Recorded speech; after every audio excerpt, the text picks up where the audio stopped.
Y'all let me know if you are getting this because I hate the new YouTube setup.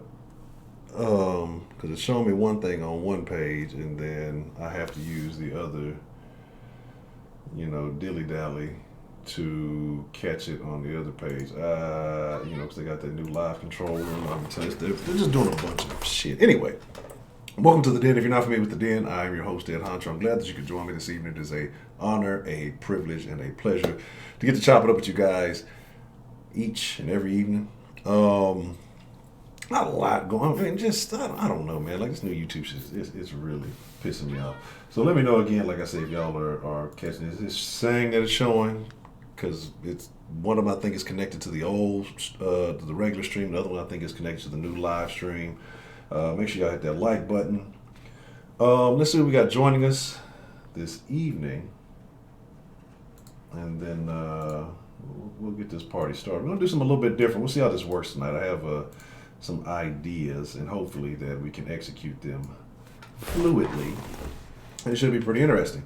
Miss Bell, D the Gamma, only one lie, Sweet Bear, K. Shonda Banksy, what's the motherfucking deal? Let's see, K. Grace, Angela, Empress Yaya. Let me see. What's the motherfucking deal? Brenda, Sweet Bear, you already got one shot. You don't get two shout outs, goddamn. Give me that shout out back. Miss Brenda, let me see. Ronald, did I get you on? Ronald Lies in the building. Let me see who else. INF Storms, what's the motherfucking deal? Come on out here, man. Beyond the funny Dan Strong donated Cartier, $5. what's the motherfucking deal? I'm here for the fuck shit. Dan the motherfucking man in the building. Let me see. Shannon in the building. I know Culture 335 in the building. That's what I'm saying. It's like two different chats I'm looking. It's just a bunch of crazy shit going on. Crass and Heartless in the building. What's the motherfucking deal? Unspoken Voices. What's the motherfucking deal? All right, cool. Yeah, like I say, it's a new thing. Like I say, they're trying to push everybody doing it because they're changing the terms of service on YouTube, which is going to impact a lot of, I'd say, smaller creators. And what I mean by that is because they had that little Copa lawsuit against them, which basically had to pay a bunch of money. I think that was because of that Ryan's Toys review channel. The little Asian kid who was making big bank. He's making like a few $1 million a year just playing with toys and shit. And they were talking about how these ads target children and all that shit. So now it's on creators. Now every video you have to talk about is your shit for kids or not. And so now they won't let you. Now, like I said, you can't have targeted ads because of this shit. And they say that for people who are making money off the advertising, that's decreasing the revenue by like 60 to 90% because it's just random. So you're not really getting those targeted ads. I don't know how that works. I don't work at the Google. I'm just a guy, just another nigga on YouTube. So that's really interesting. That's I have to figure out some things moving forward with that. But I mean, most of the part, I don't really make much off ad revenue. It's really y'all that support this channel and make it what it is, and that's why I thank y'all for that. Because without y'all, it really wouldn't be anything. Yeah, man, drag queens showing their taint to the children. They enjoy that. That's okay. Little kid wants to be a fucking Spider-Man. They got him dressing up in dresses and shit. So there's that. But and I got everybody. I know the early birds. I owe y'all some from yesterday and some from today. I'll be making sure you get your early bird pistachios. But like I said, so I know, like, I think on the 1st they're really supposed to be changing up, or not the 1st, I think the 10th of December they're supposed to be changing some stuff up. I'm gonna have confessions this Sunday. I got a real interesting confession for y'all this Sunday. So make sure you clear your schedule and you're there for that. It's gonna be very, very, very interesting.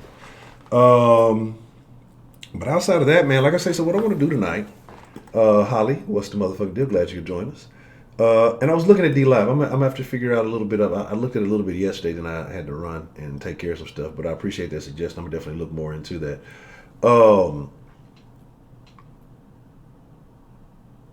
So what we're gonna do? We kind of talked about it briefly last night, and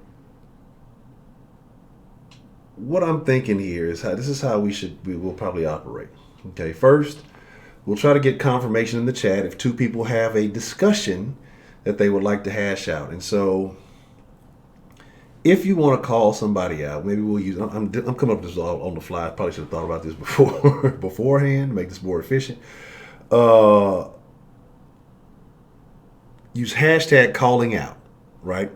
So if you got somebody specifically that you want to call out and have a discussion with, and the way I think about it is like we'll have a back and forth, maybe two parts. And so what I mean like by that is we'll try to keep it still in the 10-minute time frame. So if you call somebody out, we'll hook up the line. We'll all get on the same call. The person who wants to call the other person out, you initiate. You have 3 minutes to speak your beef. The person who gets called out has 3 minutes for their rebuttal.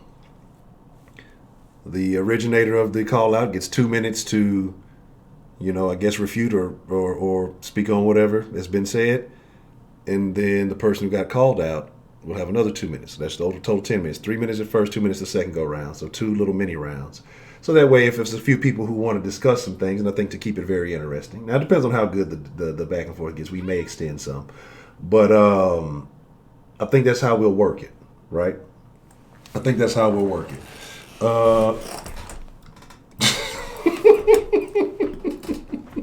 That's tough. That's tough. This is all authentic. As crazy as it may be looking right now, that's what happens when you keep them bolted up. I gotta get them cleaned up this weekend, so I gotta let them. I gotta let some stuff rock. So let's see. Professor Trill in the building. So basically 5 minutes each, but you get 3 minutes initially, and then you get to refute with your 2 minutes after that. So I think that works best, and I think that is that'll how we make it. That'll how we make it shake. So, but with that being said, I'm just trying to think about other anonymous stories. We usually try to have random stories and things that go on. Dakota, what's the motherfucking deal? Like I said, I got 2 different chats going on there because one is connected to the other live, and then this one's connected to this one. So hopefully everything is everything. Man, I wish Chicago Mike would come back. I miss Chicago Mike. Maria and Chicago Mike. Y'all don't want to beef like that, man. Y'all don't want no beef like that. Okay, hold on. I know Broderick. So okay, let me jot some of this down, and then I'll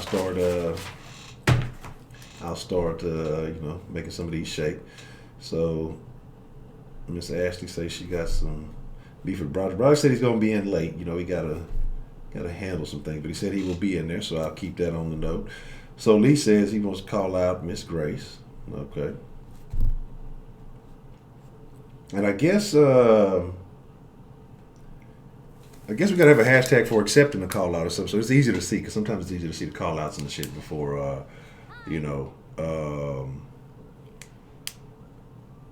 it's just as easy to see it for me when I'm reading through the chat.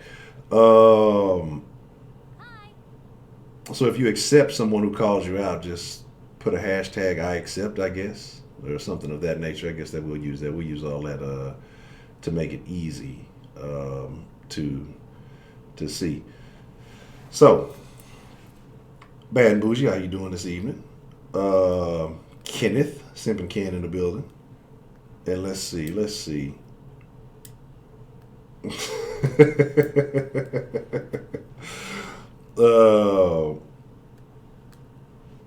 He said some pistachios for acceptance. That's a great idea.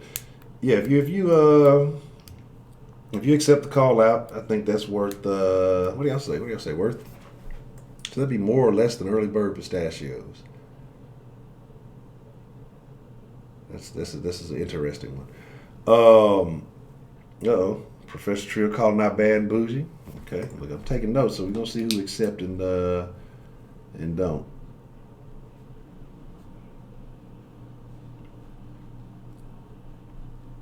Okay.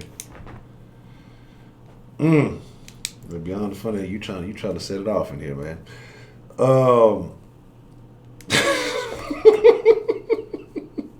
So like I said, this should be interesting. Some of y'all, like I said, you may have to text me the number, because I don't. The regulars, I try to keep your number saved, because if I expect you to call in, so I'll know who it is that's calling in. Some folks I don't have numbers saved, and so don't worry, I ain't gonna call you. It's saved to the web phone, not my personal numbers, and I ain't gonna be calling y'all in the middle of the night or no weird shit. I guess we could do more. Say 10 to 15. I think 15,000 will be if you call someone out and both of you accept and then have a debate. I think that's 15 pistachios each. If you we'll do it like that. I think that's worthwhile for your troubles. If a regular call is 1,000, we'll up it up because it should be intense. Hopefully, and we'll make it shake like that. The Rockets. Well, there's this thing called defense. Obviously, they don't believe in it. So, there's that. And other than that, I guess all right. I missed. What? See, but I'm finna just start beefing. I'm finna start calling everybody out. But let me get some of these pistachios delivered before I forget. And we be 3 days in, people still be talking about, oh, I ain't got my pistachios. But see, the thing about it, you know what? What is bullshit? Let me see if I can do it over here. Maybe it'll let me do it over here because the other one it didn't let me do.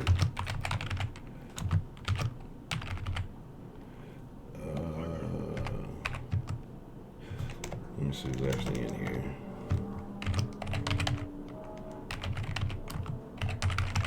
So yeah, that's the thing. It ain't letting me fucking. It's in a whole different chat, so I don't even know if the bot is gonna pick this shit up. Let's test it. Yeah, see. Yeah, because for some reason the bot is not working in here. I don't think. And is it showing up in here? Oh, it is showing up in here now. Okay, so it wasn't working in the other one. All right, cool. Let's see.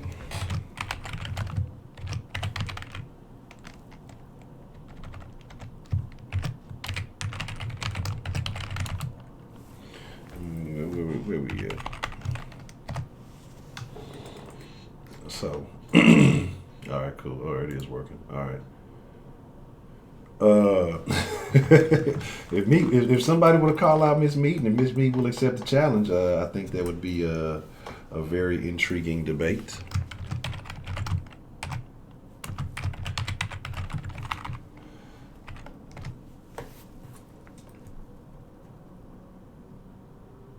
All right, cool.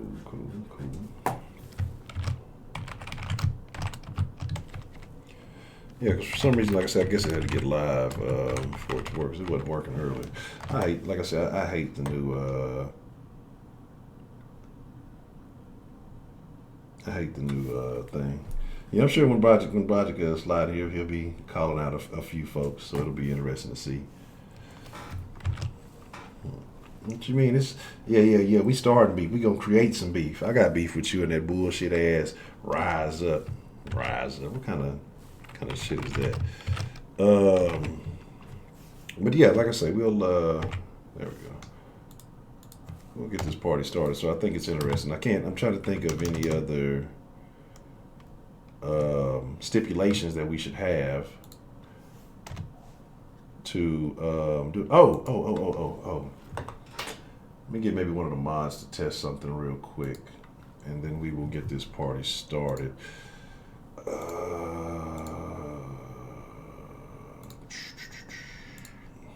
I want to see if you guys are able to execute the polls.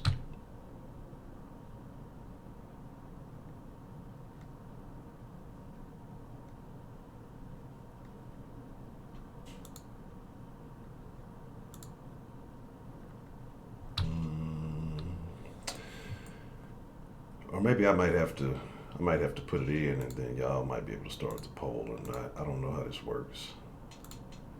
Because,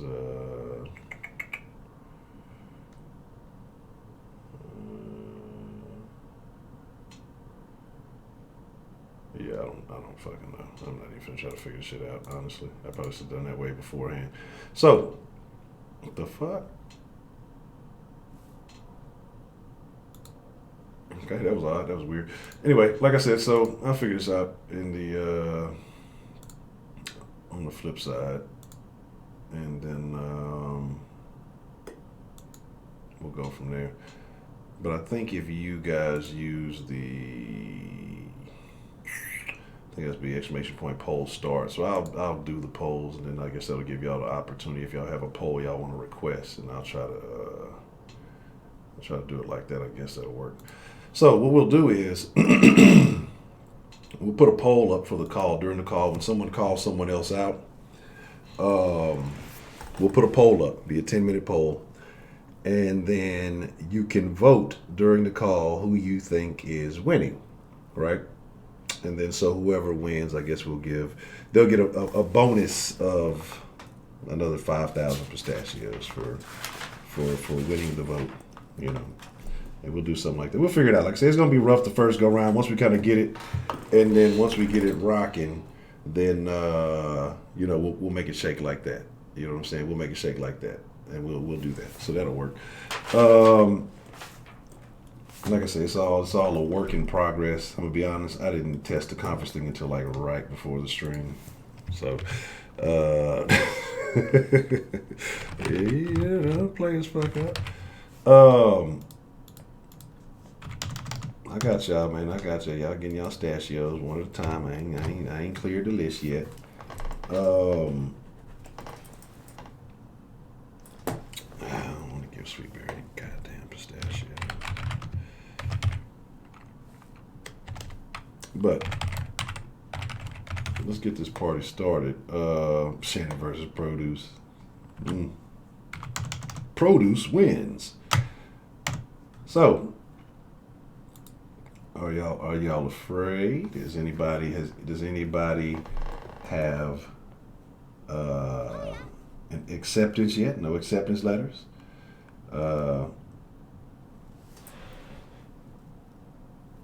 But it's not about knowing anybody. It's about if you have issues with something that somebody said. It ain't that you got a person to be wanting to beef with them, that you dislike them or anything like that.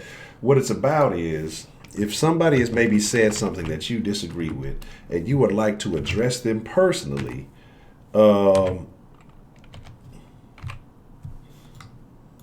live, because sometimes going back and forth in the chat just don't cut it. You know what I'm saying? And so, you want to express yourself clearly. Sometimes them little one-liners ain't gonna get it all the way out. And I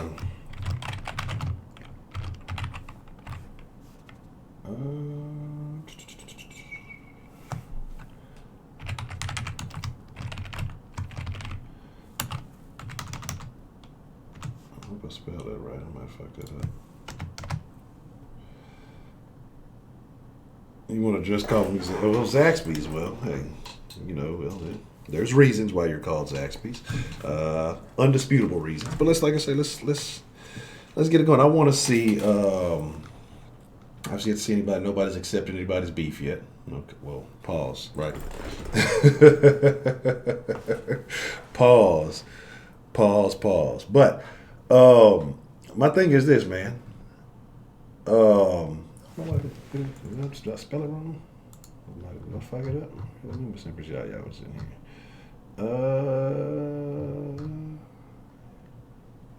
That's why I saw one word. Come on, Honcho, get it right.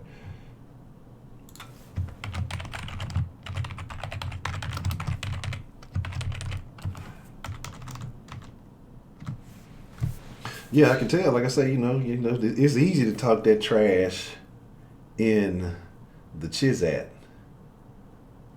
You know what I'm saying? It is easy. Definitely, I agree with you, Dan. It's easy to pick beef in the Chizat, but yeah, like I'm saying. You know what I'm saying? I'm trying to see who's gonna get active. I'm trying to see who's gonna get active with it. Yeah, Sweetberry, where you at, Sweetberry? I just come in here, steal your pistachios, and don't put no respect on nobody's name.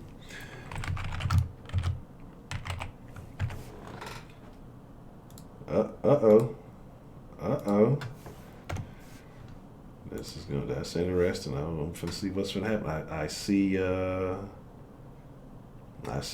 something. Is this gonna get the party started? Yeah, I'm being messy here. What's the word? What's the other word I'm looking for?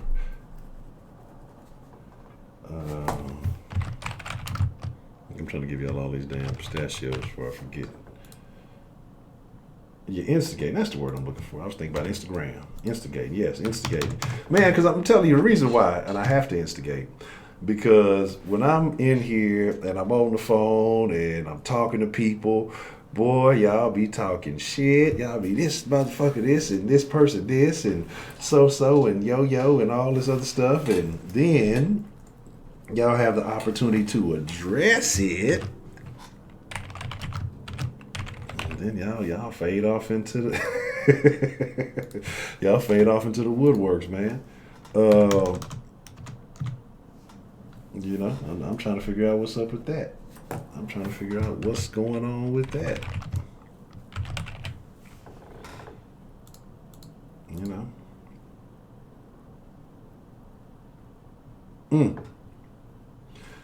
Let me see where we at. Nah, see, y'all be talking trash though. Y'all supposed to back that trash up. Ellen, what's the motherfucking deal? How you doing this evening? Miss Cassie, how you doing this evening? Always good to see you. Nah, we supposed to be beefing. Y'all ain't beefing. So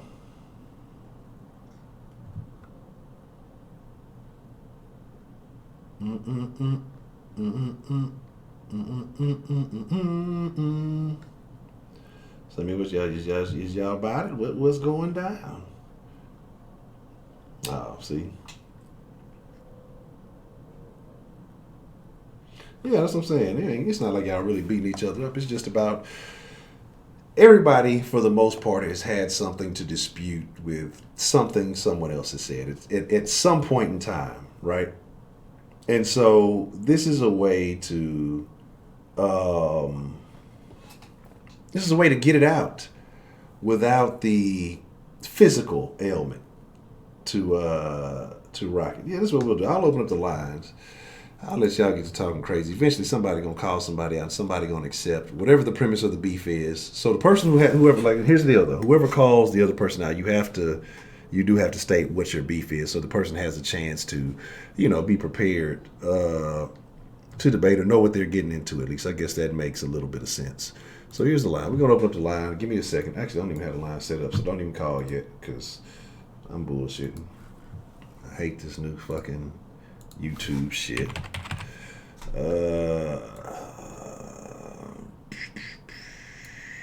Let's go here.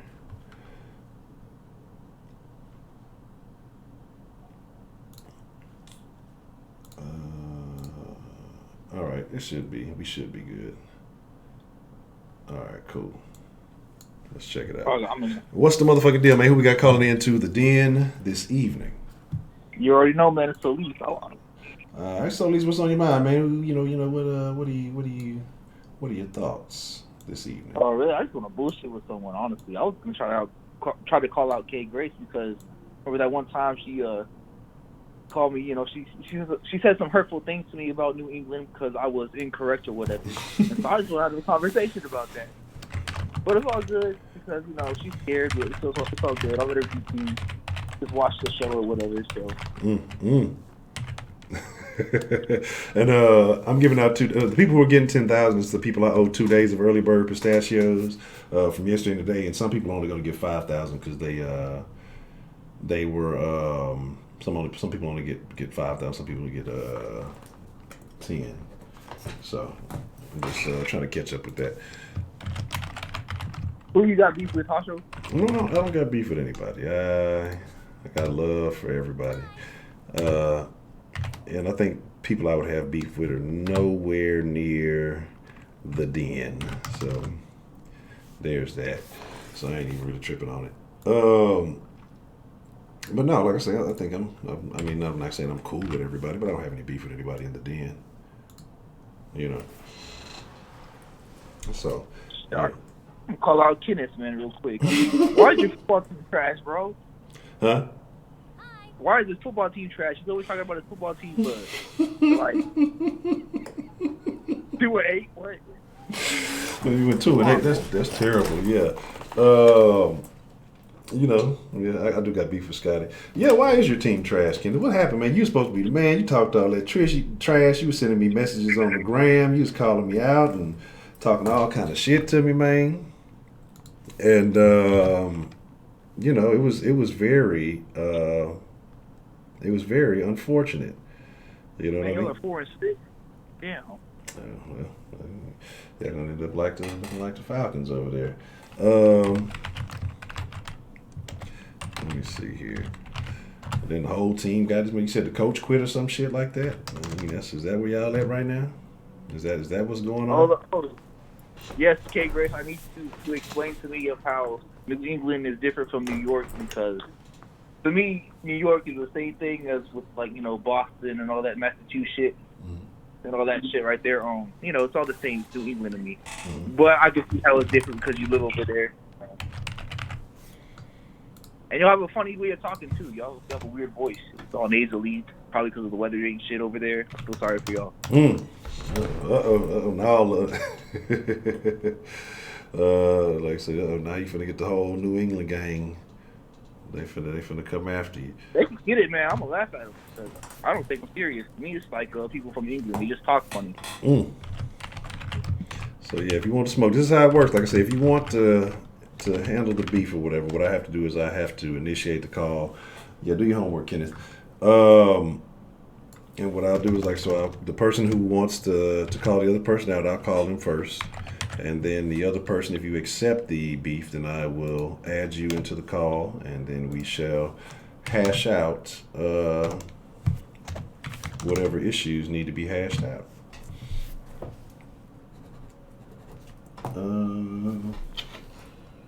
Okay. Almost done with the list here. So I'm just waiting to see who wants to smoke. Don't nobody want no smoke. Everybody just want to be.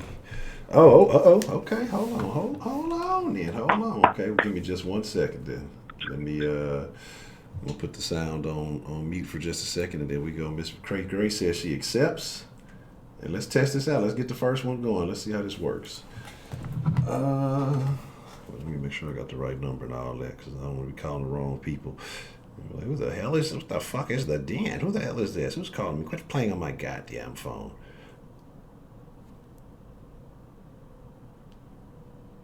Goddamn, they was blowing the damn sauce up tonight. There were some people who were not too happy about me not putting respect on old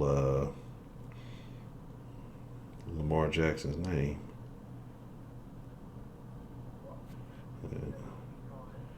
Let me see. Hold on. I'm trying to pull up. I got to go through a laundry list of calls here. You would think that I would have this a little bit more organized. I know I had that's why I saved it like that. Okay.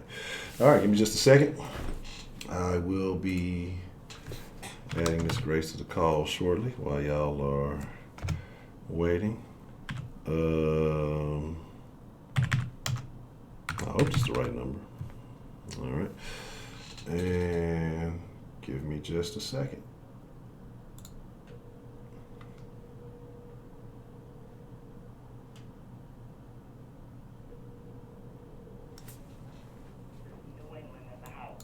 All right.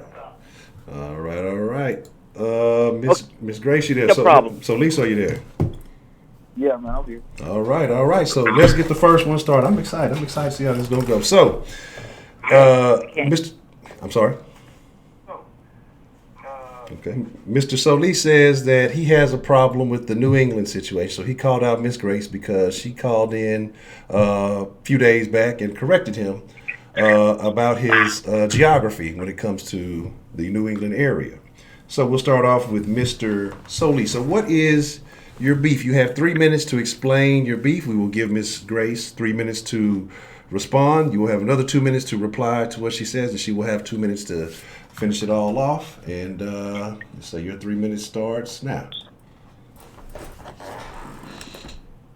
Well, I was just wondering how is New York not considered part of New England? It's just a real simple thing. Geographically speaking, it's on the East Coast in the New England area, right? So I'm thinking that New York's part of the old school ways, like New York's part of the 13 colonies back in the day. So that's how I'm thinking about it. Granted, though, I'm from the South, and so my perception of the East Coast is a lot different than what people that live on the East Coast is. So I just want to be educated, if so, on how I could be wrong in my little statement of saying that New York is part of New England. That's all I really got, man. I'm sort of 3 minutes. Okay. So, Miss Grace, if you would like to respond to Mr. Solis's statement or question, or however you want to address that. Okay, so Lisa, last time I talked with you, did you bother to go and look in the book to see what the New England states were? The New England states, let me tell you something, 13 colonies were separated into three sections. We had the New England colonies, the middle colonies, which New York was a part of, and then the southern colonies. What more can I say? We're talking about your perspective. Your perspective isn't history. Get it from the history book.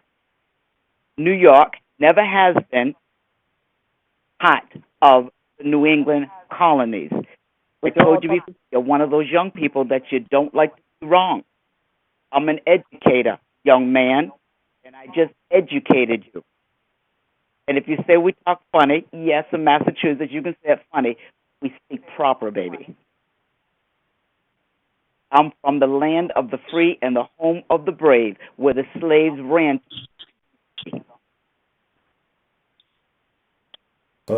Is there a response to that, Mr. Solis?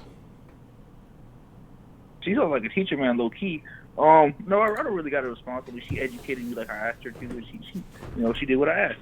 She's real cool. Learned something new today. That's cool. But y'all all talk funny. Y'all talk the same to me. I mean, Boston, that's New York. Oh, I do want to ask though.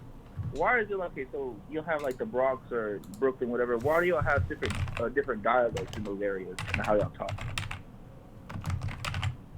In New England, or you said Brooklyn? That's part of New York. Yeah, I'm talking about New York. I'm talking about like because y'all just like different areas of New York have different dialects. Even though y'all talk similar, y'all do have like different, I guess, dialects in how y'all speak. Like I don't know where you're from. You could be, let's say, if you're from the Manhattan New York, area. New York, the Dutch and Amsterdam people, they settled that area there. You mean over here it was the English? We have a very English influence here.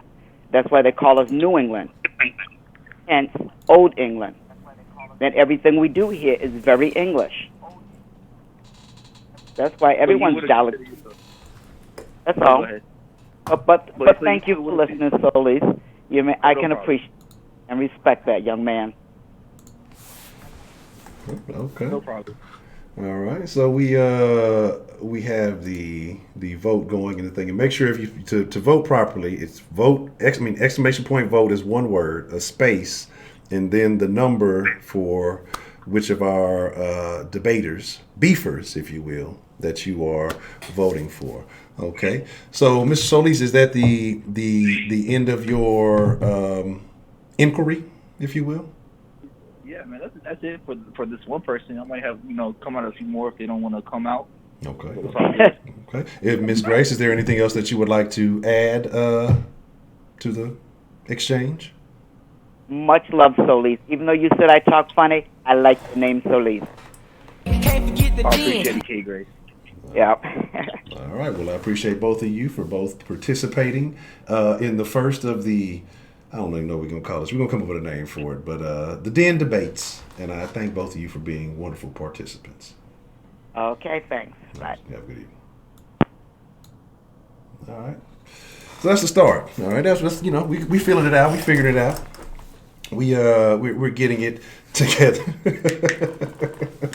That was very interesting. I think that's a way to get it going. Okay.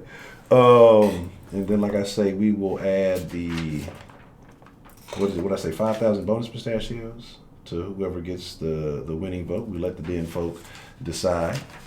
And did I give everybody their pistachios? I do believe I did. I don't know. Let me double check. What's the last thing I gave? I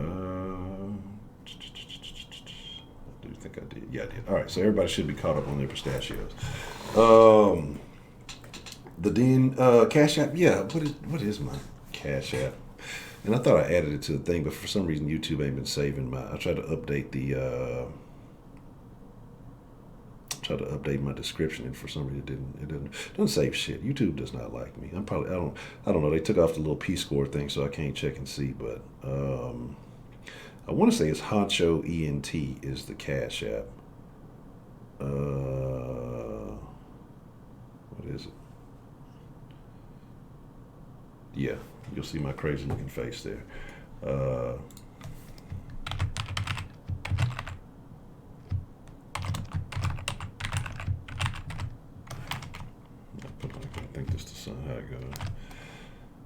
All right, there it is.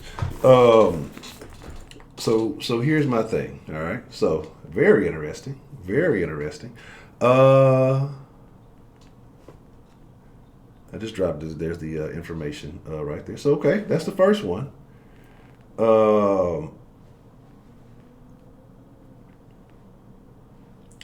Interesting. Who else has some beef? Who else has a conversation? Who else do we need to say? Oh, we got beef. John. What do we have beef about? You know what I'm saying? You know what I'm saying? We can squash the plex. A lot of people are like, what the hell is plex? Like what does this mean? This plex is perplexing. What? Big M. Oh shit, Big Mexican in the building. Well, I know some of y'all got beef with Big Mexican, but female pimp. Everybody got beef with female pimp. This is interesting. So I appreciate y'all. The Den party line. Yes. Oh, it is in the description? Okay, cool. I don't know if it's saved in there or not. Appreciate that, Luke. Let's see. So yeah, so it's Beef Hattie. What's the motherfucking deal? Luke, what's the motherfucking deal? Anybody else I may have missed?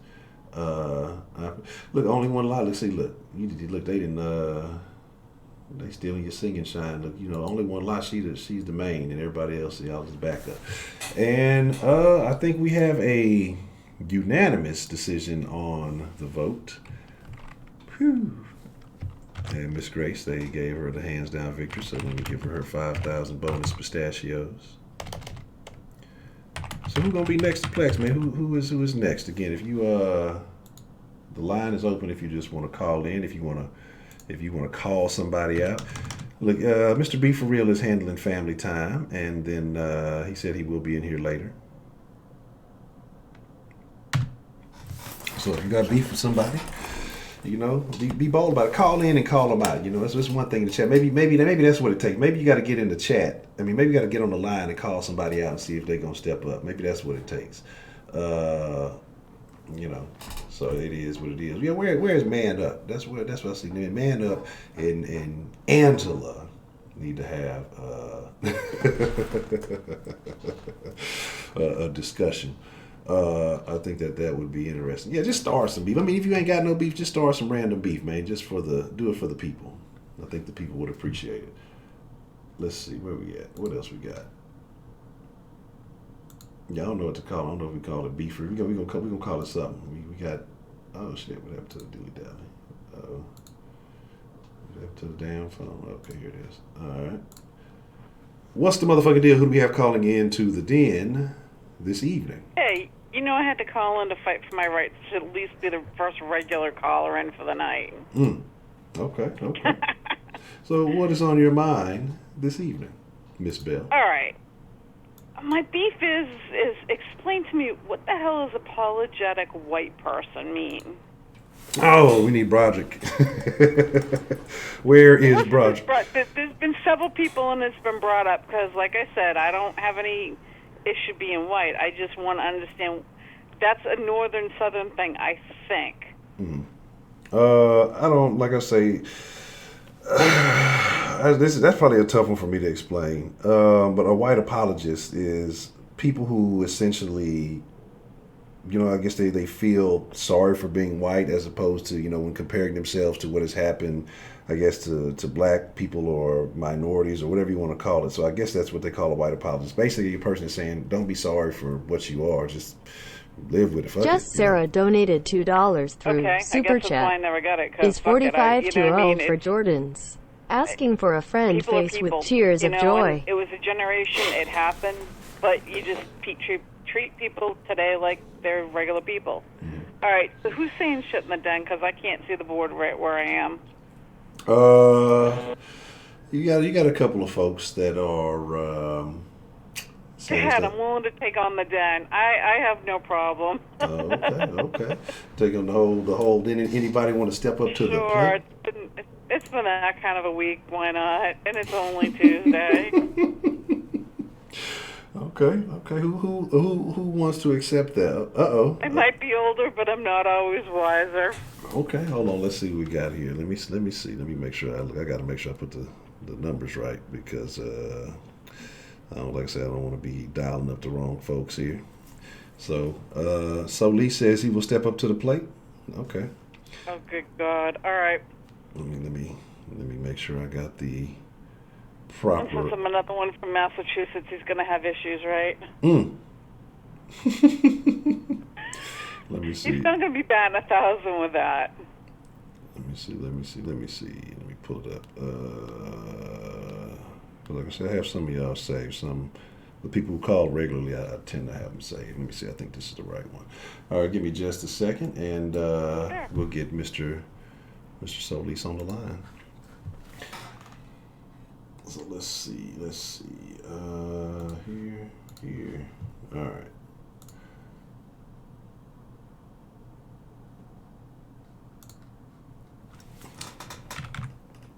Somebody calling the wrong fucking up already. I don't know who I'm about to call. And all right, there we go. There is no answer. Oh damn! Hung up on me quick. Okay. How do you exit this call? I'm gonna transfer it. I don't know why I said there's no answer. All right, hold on. You there, Miss Bell?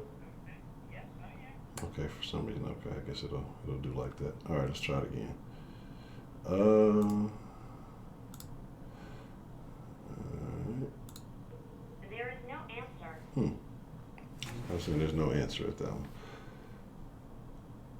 Send me a text message, so at least let me see what's going on here. I don't know why it's not coming up. Oh, hold on, let me see. Oh, you want to?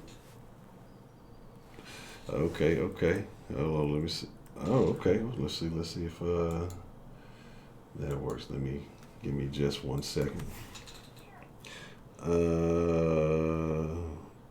I apologize, y'all. Like I say, we'll get this whole thing properly figured out. We'll get it smooth and efficient eventually. Yes. Let me see.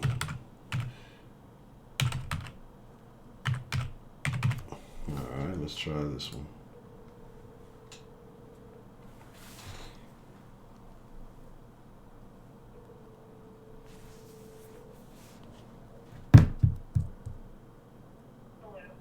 Hello. All right, Miss Ashley. Yeah. Okay. Miss Bell, are you there? I'm right here. Miss Ashley, are you there? I'm here. All right, so Miss Ashley. Hey, Ash. Savage Donald Trump donated $2 through Super Chat. Executive order for old people with J's coming soon. That is cool. I can hear you guys go. All right. So, okay. So Ashley, you just issued a call out. What is your beef? And then we will allow you to. Then we'll start 3 minutes after that, so that way we can understand what is going on. Just my main gripe is that she's pretty annoying to me. What else? She always makes everything about race, about her interracial experience. It's tiring. It's tired and through. Nobody wants to hear it. Okay. And she overanalyzes everything. Okay. Well, we will start the 3 minutes to let you expand upon that. Then we'll give Miss Bell her 3 minutes to rebuttal. Then we'll give you another alternate 2 minutes, and we'll go from there. So your 3 minutes will start now. Okay, wait, was I not on? No, you're on, but I'm saying your 3 minutes to kind of expand your whole case. So I was trying to set up what the beef was, so that everybody will kind of know, so that Ms. Bell has opportunity to prepare her statements, and then you can kind of go in depth into explaining why these things are bothersome to you. Oh, okay. So now is it her rebuttal or? Okay, so that was your whole argument with those right there. Oh no, That's why I was calling in. No, but here's the deal. So, like I say, I wanted to set it up so that way we know what the beef is about. Then you have the opportunity to explain, why these things are disturbing to you, and then you have the full 3 minutes to do that. Then she has her full 3 minutes to reply. Then you have another 2 minutes to, if there's any statements you want to make about her reply, then she has another additional 2 minutes at the end to address any other final thoughts. So what I was saying was what you said at first, that was the setup for why there is a beef or why you have a personal problem. And then, well, it's not beef, but okay, well, your issue or whatever it may be. I don't want y'all to think this is beef like motherfuckers gonna be doing drive-bys or anything like that. That's not the case. That's not gonna happen. But just whatever issues that may be there. Gripe I have. Okay, all right. So you have do you need 3 more minutes to go on a gripe, or is that primarily your argument? Oh, and then she always, oh goodness, she always tries to call in first. That's annoying. Okay, so why does that annoy you? Well, it doesn't really, but it's just like, oh, I had to be the first caller. Oh, la-di-da. La-di-da. Okay, all right, okay. Miss Bell, your response. Okay, I'm going to answer them in reverse order. First of all, the reason for the call-in is I have no damn patience to wait on the line for anybody. So once I've got mine done, I'm done for the night. It has nothing really to do with anything, but I want to get it out of the way so I can enjoy and hear the show and listen to everybody else. It's not about being first. It's just about getting it done so that I can relax. What was the second bullet point? About my putting race into everything.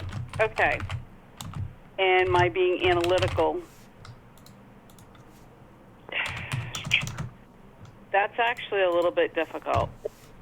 For the majority of the den, I am the minority white person. And so culturally and ethnically, I am a guest in this. So by not knowing things and everybody in the den being open enough to answer my questions, I'm getting as educated as other people are. And I just don't like being rude. I don't have a problem being a little Pollyanna once in a while. And that's my stand, and I'm sticking to it. Okay. Miss Ashley, do you have a response to that? No, I still feel the exact same way. Okay, and you're entitled to feel that way. Well, obviously, that's why I feel that way. Okay. I mean, I don't need a random white person to tell me how to feel. Interesting. So I don't know if we've necessarily come to a conclusion. I mean, is there anything that either of you would like to further add to this? I mean, is there any other addresses or anything Actually, I have a question for Ashley. Okay. Do you get aggravated by everybody in the den assuming that you're white? No, because I'm not white. No, I recognize that and I know that, but many times we've had to explain to people in the den that you weren't white. Oh. I mean, no, that doesn't bother me. It's just I don't feel like I'm white. So. Okay. That's cool. Okay. I don't know what else to add to this one. This was very intriguing and interesting. But Absolutely. I thank both of you ladies for calling in. We'll take a vote in the chat, and we'll see who is declared the winner, and then we will go from there. But I appreciate both of you for calling or accepting the call. Oh, yeah. Good night, Ashley. Good night. That was interesting. That was very interesting. Give me a second here, because I need to switch the way the phone is done up. I know some people are calling in, and I might have to end up hanging up on you, because I need to switch the way that this is laid out, because it looks it's kind of responding a little crazy. That way I can see the chat without having to click through a bunch of fucking things. We can pop this out, and then we will continue to take some calls. All right, there we go. There we go. Appreciate it. And make sure y'all hit that like button. We 46 deep with 22 likes. The likes are free. And actually, I think so. One of them says 50 something. The other one says 40. I don't know. I got different numbers all over the place because of this new freaking YouTube thing.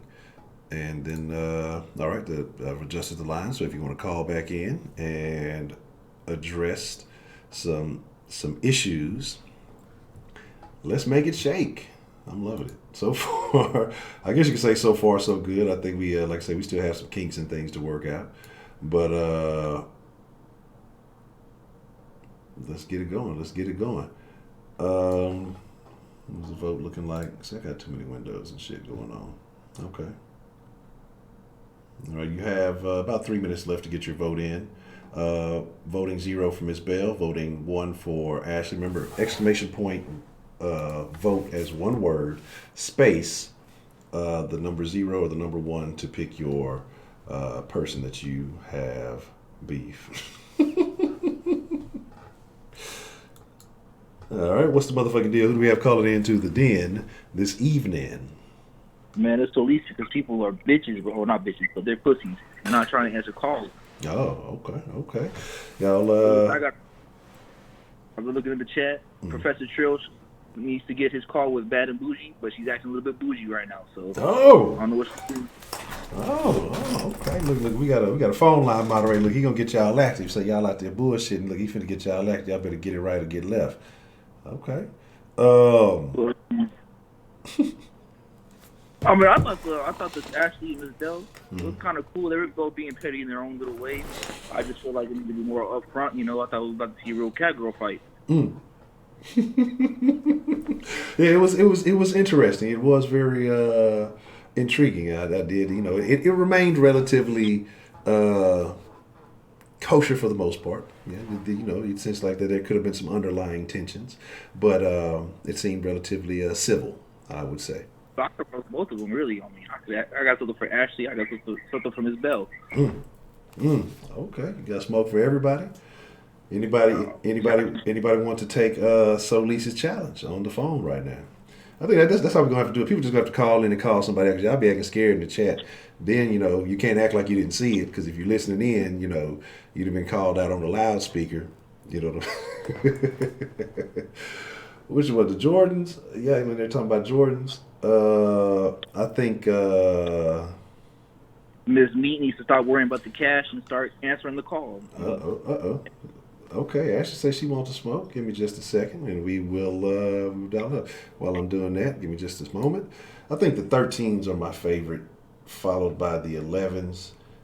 Everything else outside of that is, you know, it's neither really here nor there for me. Let me see. I don't know why I don't keep the thing there. So I gotta pull it all the way back up. This is well, I guess I should just use this, right? The smart thing to do. Look. Let me see. All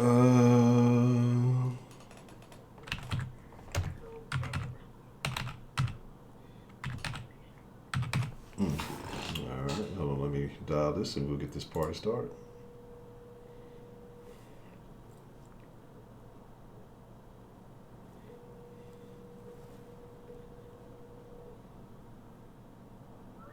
All right, Miss Ashley. What?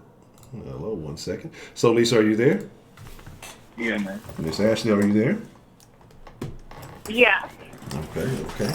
So, what is the premise of this beef before we get into the debate? Well, I really got a question for her. I don't really got no beef. Okay. She's probably gonna like me after this. Okay. What is the question?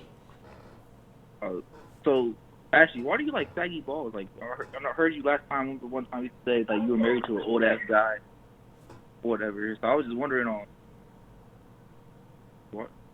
why do you like that, really? Why do I like being married to an old guy? Yeah, like, I mean, is that like, do you just like the money aspect for it, or do you just? Oh no, I wasn't a gold digger. I actually liked him. He was just old. You were just old. So do you have some daddy issues in the past, or no? You just like old dudes? No, I was raised with my father, and my parents were married before I was born, so no, I don't have father issues. But you cheated on this dude with a younger guy, so you obviously don't like this dude. For what? No, it was just like an emotional relationship. Like when I say I was cheating, because that was the only person I had sex with at that time. And so Savage Donald Trump donated $2 through Super Chat. MSMEAT got every Jordan pair ever made. MAGA 2020. I found out he had a huge dick, so that was nice. So the other dude had a bigger PP than old dude. So that's what you like. But you're still with old dudes, right? No, I'm not with him, no. No, you're not with him no more. What's that? So how do you do that? Like that's crazy. How does it feel to be like, you know, when you laying up with this old ass guy, you touching his saggy ass skin and shit, you know? How does that feel? I mean, I don't like. It doesn't feel like horrible. It's just his dick didn't work. Like I think if his dick worked, it would be like fine, but it didn't. So that was gross.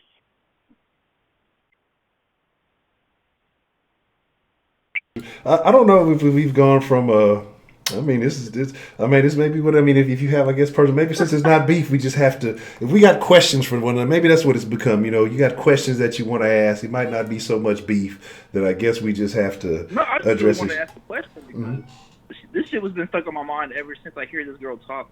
I'll be thinking that's the girl that likes old balls. Right there.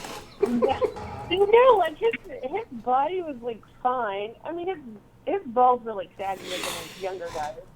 But they were like to the floor. Like he wasn't 80, you know. Like he was just. So was he 50 or something? Was he 60? Yeah, he was 50. So he was 60 and he was still kicking it. He didn't use no Viagra or nothing like that, huh? He thought he didn't. He felt like he didn't need it, but he did need it very badly. So you can never be straight with him. So you got with some young dude who gave you the D, laid it down on you, and I guess whatever happens, huh? I guess. That's all I really had, man. Okay. Do you have any questions of your own, Miss Ashley? I don't know where we are right now. That one story you told was pretty crazy about everybody hooking up with each other. That was nuts.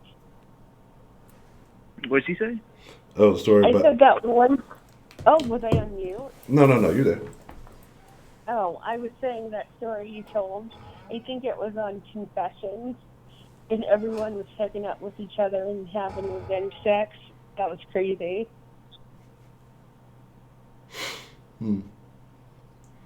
Okay. A lot of. So we're talking about old balls and revenge sex. This is where we are right now. Is there anything else that either one of you would like to address with one another? No, I think she's pretty cool. I just like her funny stories. Okay. All right. Well, I appreciate both of you for participating. I don't know if this was a debate so much, but we'll figure it all out. But I think both of you were still very entertaining, nonetheless. I appreciate both of y'all. All right. Yeah, it's definitely going way different than I thought. Shannon, you missed your favorite two topics: old balls and revenge sex. So those are things I know that you enjoy. What's the motherfucking deal? Who do we have calling in to the den this evening? Hi, Honcho. This is Lady Tia. Lady Tia, how are you doing this evening? I am doing wonderful. Now, I don't have beef, but I do have some questions for my sister, Mrs. Meat. Oh, okay, okay. Miss Meat, will you accept the call? You know, and if you have some questions, what I guess maybe to set the premise, what would be the is there a specific question at hand, or Well, well, for me, my question would be about her always defending women that are doing whole shit. mm, okay, okay. Uh, Angela, will you accept No the call? disrespect. I mean, I've been on Mrs. Meat page, and I know her story. I don't have no beef with her, but I just want to know her. Just want to understand her understanding from a point of not being in the comment and actually voicing it. Okay, okay. All right. I will be dialing up Miss Meat. Give me just a moment, please. Okay. Let me make sure I have this right. Okay, there we go. Yeah, give me 1 second.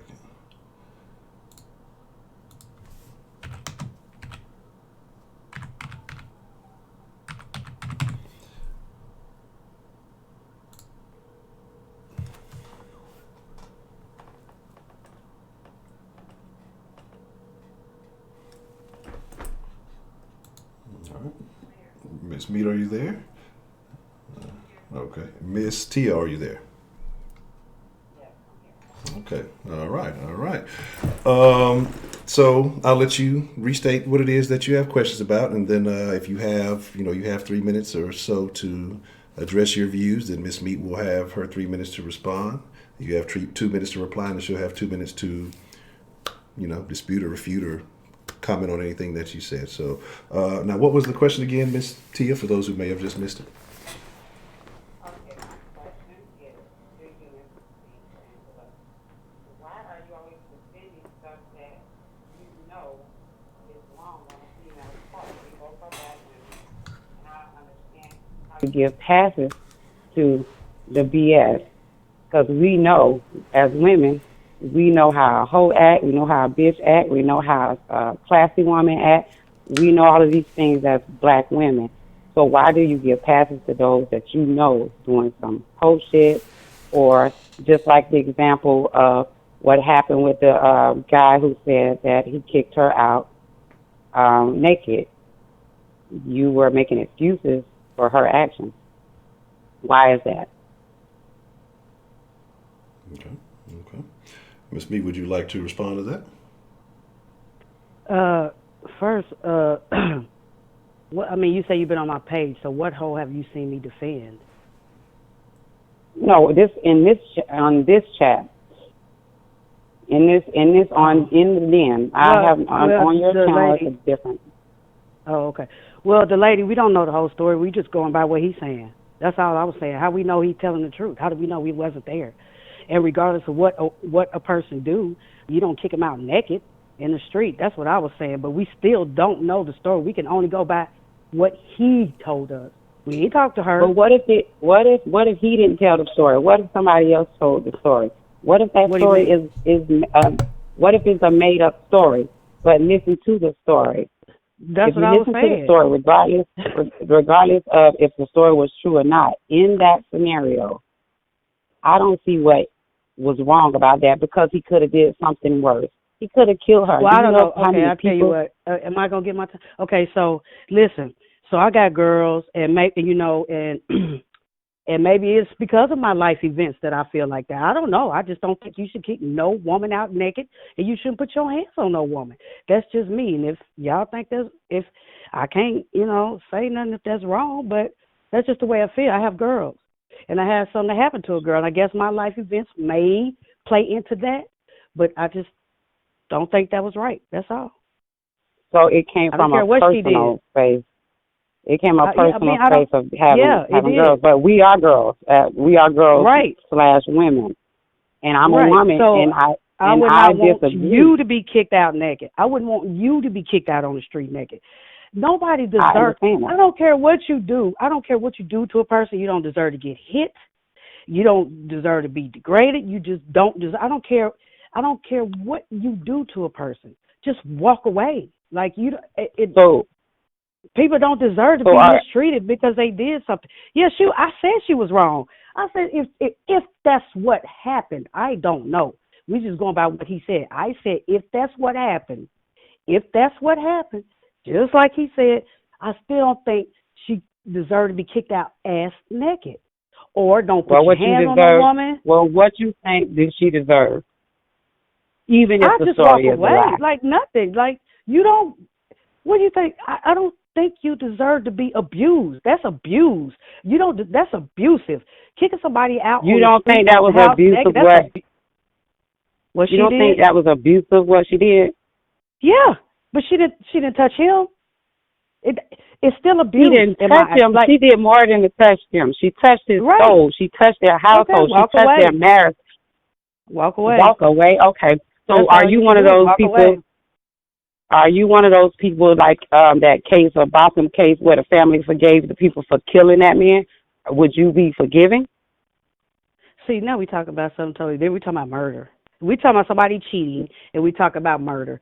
That's two totally different. Like, well, I don't think it's two totally different situations because people in relationships find their husband or wife cheating, and they kill them. And that's my point. He could have killed her in that moment, yes, he could have. But instead of killing her, he kicked her out. And I don't think that's right. Not naked. Well, he can kick her out. He could throw something out the door, throw a pillowcase out, a sheet or something. I'm just saying that's fine. That's fine. Like she was dead ass wrong, and she lucky she didn't get shot. She lucky she didn't get strangled to fucking death. She's lucky. But if he decided not to do it and took the higher road, then shit. I mean, you could have threw a dog a bone, like I said, something to wrap you out. Because regardless, it's abuse. I'm not saying she was right. See, that's what nobody listens to. They only want to see the parts that they want to see that I type. I said, first of all, if it was real, I don't know. There's more than one side to this story. How we know he didn't get caught maybe the month before doing the same shit and she did the same shit? I don't know. How do we know? We're just going by what he's telling us. So, but if the scenario, just say I believe every single word this man said, every single word, that's fine. Then okay, the only thing else I have to say. Naked. Mm-hmm. So what you're saying is, if any one of us tell a story in this chat, on the phone, we can't accept that story because it's two sides to the story. If you tell us a story on here tonight, we can't accept your story? No, that's not what I'm saying. What I'm saying is this. This is what I said in the chat. And regardless, I'm still going to feel the same. If he is right, if he's telling us the whole story, he shouldn't have kicked her out naked. Okay, let's just say I believe him. Let's just say she did that. She was fucking him in the house. And they do. I'm gonna say I don't even believe him. I'm gonna stop saying that it may not have happened. Okay, let's just say it happened. He still shouldn't have kicked her out naked. That so was the just naked my part point. is what bothers you. Yes. The naked part is that bothers you. So in outside, my thinking, I'm with thinking the door locked, he with the caught door her locked butt and naked no clothes, and kicked her out naked. My thinking is he caught her naked because she was naked on some man's dick. And she kicked him and the dude out naked together. Why that dude couldn't get her and take her naked ass with him? Did he say that? That's what I'm saying. He didn't say that. But if the guy was in there, apparently the guy had to get out maybe too. he needs to tell the whole story. Because, see, now we're just making scenarios of what could have, would have, should have happened. All I'm saying is I don't care what the woman did. Your scenario is your scenario. Got kicked out naked. Right. I just don't. He said that he kicked her out naked. I'm just saying I don't think she should have been kicked out naked. She should have been kicked out. She should have been, but I just don't think she should have been kicked out naked. That's all I was saying. Then I got attacked. That's all I'm saying. I'm not. That's not putting up with hoish behavior. That's not putting up with hoish behaviors or nothing. Because I don't know the woman. All I'm saying is I don't think he should have kicked her out naked. He was done wrong. She was a hoe? He was. I said I'm not taking up for horse behavior. No, I'm asking you. I'm asking you. Do you think she was a hoe? I don't know the woman. I don't know the woman. I don't know their life story. I'm just going by. I'm basing my answers off what he said. What my comments off what he said. He said he kicked her out naked. I don't think she should have been kicked out naked. What you consider her? What you consider a woman that does I that? done called her a hoe 2-3 times since we've been talking.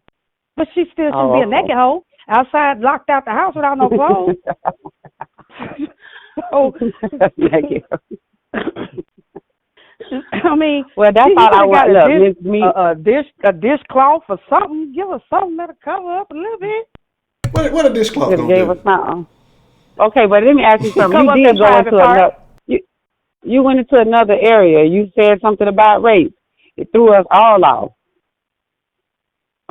So what was that about? Okay. So wait, she naked and somebody could come grab her up? Shit. We live what I don't know where you live or what world you live in, but I'm pretty sure a naked woman running down the street, every man ain't gonna sit there and try to help her. There may be that one that's driving down the street looking for something, like they look for the little children and everything else, and snatch her ass up. She ain't got, if she naked, she ain't got her gun. She ain't got her gun. She ain't got none of that. She have no. That's not realistic to me. Naked. Okay. That's not realistic to me. That because she had to look at somebody to grab up. Too. Some of this stuff don't be realistic. What happens? That's because she's naked. So if anybody naked, they're gonna get raped. They could. I said they could. It's a chance. Okay, it's not a chance. I said they could. They could not. Okay. I think you overanalyze. Is there not a chance that could happen? I think you overanalyzed the whole story. I think you went way left with the story, and so I don't have a right go for what it was. So what you're saying, I don't have a right to. Apparently I don't, because everybody got a problem with what I say. Apparently I don't, and then I get timed out. So apparently I don't have the right to feel how I want to feel. Apparently, y'all stop telling me not Mrs. Meat now. I'm with you on that, but I think the situation at hand of the story that we was giving, I don't think that what he did was drastic, because it could have been worse. And I'm not forgiving of somebody that would do something like that to me at all. My ex-husband, he cheated and he had a baby, and he slept in his car. I didn't give a damn where he slept, where he laid, where he was. He just wasn't going to be in my house. So in that situation, what the story that was given, I don't think that he did anything drastic, because it could have been worse. He's a man. He could have hurt her. But see, what you're saying that too, I think I feel like you are, approving abusive behavior. That's the way I feel when you say that, but I'm not going to, that's the way you feel. I don't know you. Like, you can feel that way. I'm not gonna be, if you say that in the chat, I'm not gonna go back at you and say you don't have the right to feel that way. If that's the way you feel, I can't do. That's the way you feel. I don't look down. I don't know you. I can't look down on you anyway, if that's the way you feel. But I'm just saying, since you asked me that question, I'm asking you, how can you approve that kind of abusive behavior? Because no matter what somebody do to you, they don't. I don't consider that abusive, because in this world that we live in, if he would have just slapped her, he would have got time, even though she was the one who caused his emotions to go that way. I have 3 boys that I'm raising, and I don't teach them to put their hands on a woman. The best thing they can do is walk away. And in that situation, he just put her ass out. Walk away. Walk away. He put her out. You walk away in that. That's the same as putting her out is walking away, because he could have hit her. He could have killed her. And I said, that's the way you feel. I respect that. If any one of my sons would have been in that situation, I would have been more happy that they put her ass out than putting their hands on her. Period. So he didn't say you got girls, I got boys. He did. He said he wanted to knock her upside her head. He wanted to. He said that. Well, I'm pretty sure exactly he did. My point. I'm pretty sure he wanted to, but he decided not to, just like he could have decided not to put her out on the street naked. But so which one of the two is the better or worse decision? So would you have rather her knocked out, laid out, leaking from her head in the bedroom, or outside in the street naked with all her senses? She asked me that 3 times. Don't put your hands on nobody, period. Don't no abusive behavior, period. That's the way I feel, y'all. Damn. Okay. We gonna. It's all abuse to me. But my thing is that. So but what I'm bad, saying is that you're not. abuse to me. But to me, I feel like, and this is just me personally, that I feel like you're not holding a woman responsible for her actions. One, she's not doing anything. She's not being a motherly individual, just having a child, having sex for that child with another man. So you're supposed to scorn her? So y'all supposed to score. She should be. But no. Listen. So what I'm saying. So there's no. She got to get some type of punishment, huh? Absolutely. Like she did. If some type of punishment. So she should just walk scot free. That's what you're saying. So she deserves no blame. Oh, she's a grown ass woman. Absolutely not. Absolutely leave her not. alone. Okay, Don't she did ever leave. mess with her She again. did leave. I'm paying the bills in this house. Get out. Okay. That's her. So get out. If you ain't got nothing to come with it, you don't leave with nothing. Oh, see. So now still abusive. There's I'm no. pretty sure she had some clothes on when she moved in. I'm pretty but I'm sure she ain't had no clothes on in that moment. She ain't had no clothes on in that moment. Put the clothes on the lady. Throw her a towel. She didn't. Man, look, why should he exert extra effort? Behavior. That's not abusive. He just didn't exert any extra effort to give her any clothes. That's not abusive. He gave her a punishment, right? Him putting his hands on her would have been abusive. All right, we go. The only kind of abuse. Let me get this straight. So the only kind of abusive behavior is when you put your hands on somebody. That's the only kind of abusive behavior there is. Okay, so you tell them there's physical abuse, there's mental abuse, there's emotional abuse. So you don't think that she participated in any form of emotional abuse? Yes. Okay, and then mental abuse. How many times do I got to? But still, so what? So that means punish her. But did he? That means you're her father. There are consequences for your abuse. actions. Like so, I mean, there's consequences for your actions. So say you Miss Meeting, you have a son, right? If that situation was to happen to him, what would you recommend for him to do?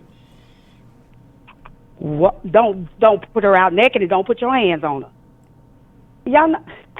Listen, I can just imagine what's going on. You just made me think. I mean, everybody thinks different. This is the way I didn't put this. I wasn't trying to drag this belief on nobody. I just stated the way I feel. I wasn't trying to make nobody agree with me. I wasn't trying to make nobody change their mind. I'm just telling y'all how I feel. And that's the way I feel. That's abusive behavior. That's abusive behavior. Well, that's why it's called. That's why. And that's it's a debate. Like you, her daddy. It's a debate. That they're your father. Come on. Okay. We're gonna leave. Did this, so now you got to be punished. We're gonna leave it there. I mean everybody's grown. There's consequences for human behavior. Period. Whether you're with somebody, whether you're not with somebody, your actions will generate some type of response, whether good or bad. So it's not even about punishments. It's just there's laws of nature.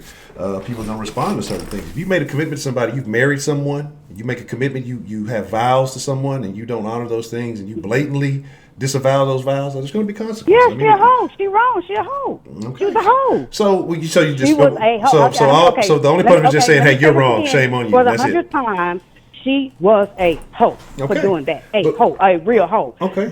So that's all the consequences she deserves. That does not say she needs any kind of abusive behavior for what she did. She was a hoe. Okay, leave her alone. Never see her again. Whatever you had to do.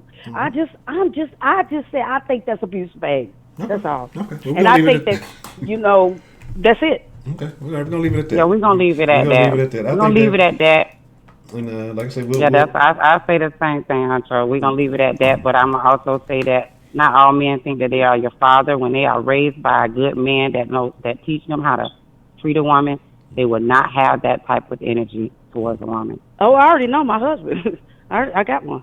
I mean, he never called me out my name, never even lifted his head, never did anything. I'm just saying I have been abused, and I know abusive behavior, and that's abusive behavior. Okay, I think it was abuse on both sides. Can we agree to that? Yes. Okay. Yep, it sure was. It was mental for him, and it was physical for her. Okay. All right. Well, ladies. All right. Well, I appreciate you. Appreciate you taking the call. Okay. Well, I appreciate both of y'all for voicing your opinion, and we'll take a vote. Okay. All right. All right. That was very interesting. Very interesting. Prepaid in the building. What's the motherfucking deal? We'll throw the vote up here. You got 5 minutes to vote. Remember, exclamation Dan Strong point donated $5. I tried calling in 4 times. I got beef with Heidi for calling me white and black people in general for our behavior. When I call it out, I'm a coon. Yeah, man, we're gonna look. I'm gonna come up with some cool shirts for it. Appreciate the love, Dan Strong, Anonymous, and Savage Donald Trump. I appreciate y'all. I'm gonna come up with some Den Coon shirts for the Coon Club. You know, usually be the Cool Kids Club. It's gonna be the Coon Club because I've definitely been hit with a couple of coons myself. So I don't feel bad. It's an exclusive club. You know, it's few and far in between. You know, you got to be all in. Man, prepaid. I've been having the technology. You know, we have the technology. We can rebuild him. My ass just ain't take the 30 seconds it took to just make sure it worked right. So we having Den beef. So, you know, if you got somebody you want to call out, y'all can feel free to call in if they're in the chat and call them out. Because apparently calling them out in the chat doesn't work. You know what I'm saying? What's the motherfucking deal who we have calling into the den this evening?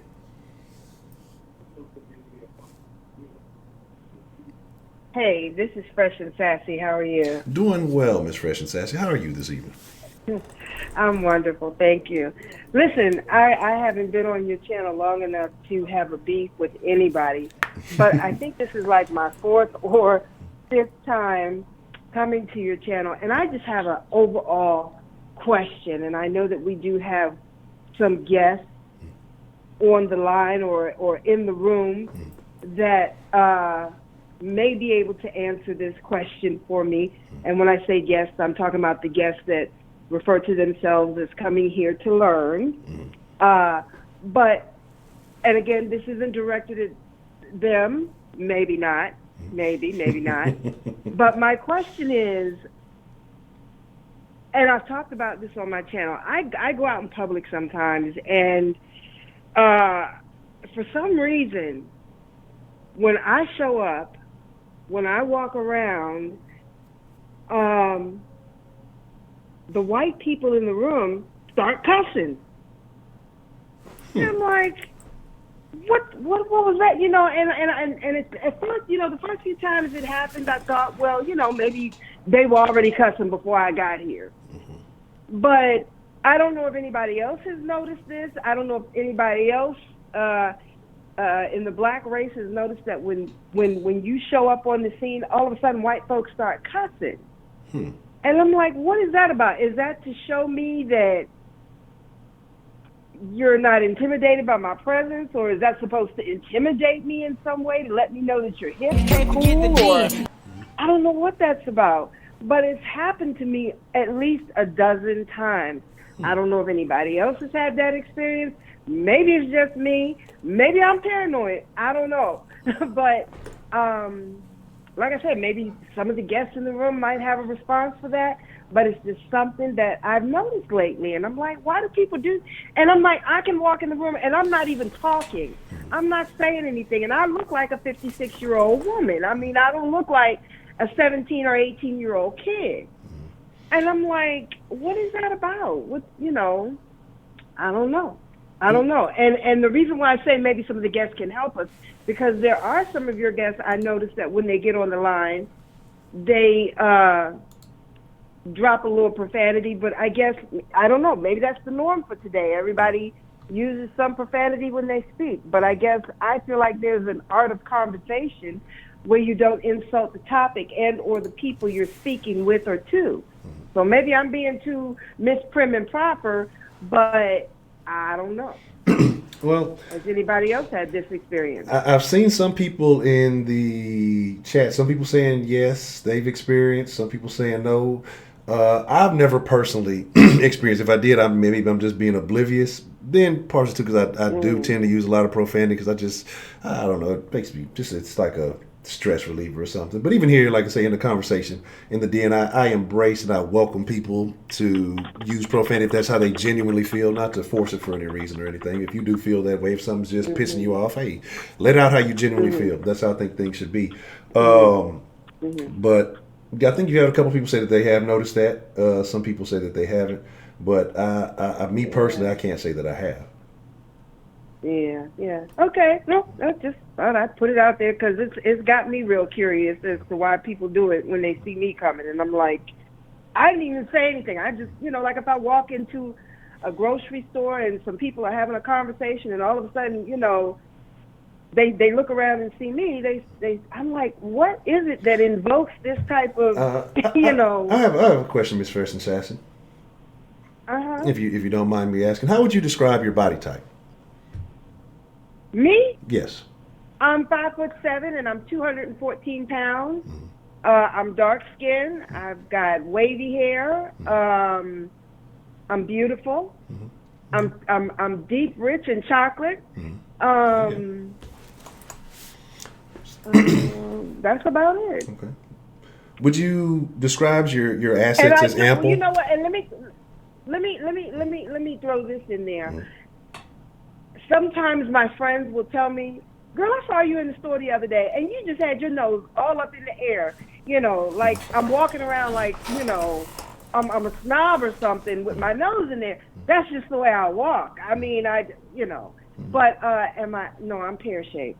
Okay. See, that's what I'm wondering. They might be like, "Hey, hold on now. Damn, she fine." That might be what they're saying. That might be, you might invoke something in them that it just changed something. They so amazed by your beauty. That might be the thing. See, that might be why I'm not seeing it.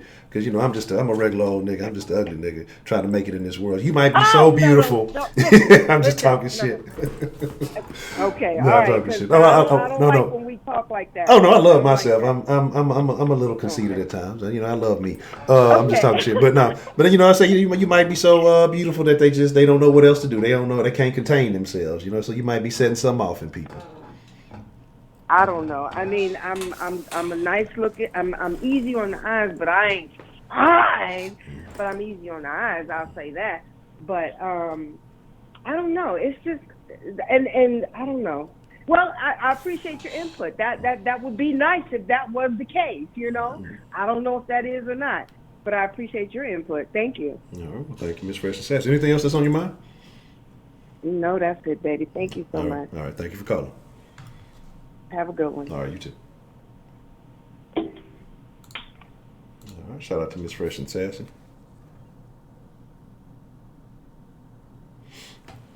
All right. Let me see. Is this? I think did the vote end on the last one, the last debate?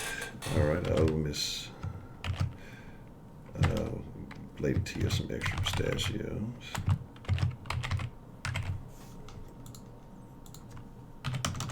All right. So interesting. That's something I haven't noticed, but I think a couple of people did say that they have noticed that. Like I say, I don't think it's I mean, I just assume everybody be cussing, so I guess I don't know. What's the motherfucking deal? Who do we have calling in to the den this evening? Ashley. Ashley. Hello, Miss. What is on your mind, Miss Ashley? I guess prepaid. Oh, you want to call out Mr. Prepaid, you say? Yeah. Okay. Mr. Prepaid, do you accept, and would you like to lay the premise of why you're calling out Mr. Prepaid before we get the call going? So prepaid, he added me saying, I was questioning him the other day when he was going in on the black community. Mm-hmm.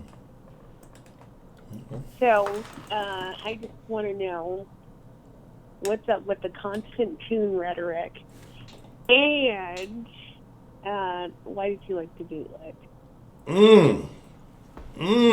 This should be interesting. This should be very interesting. Let me know, Mr. Prepaid, if you accept, and I will add you to the call. And shout out to Forlorn Vox. Welcome to the den. You are, I guess, the newest friend of the den. I'm glad that we have you. And I saw another name. I think I seen Ebony something in the chat. And Mr. Prepaid accepts. Give me just a moment, and I will be calling you up.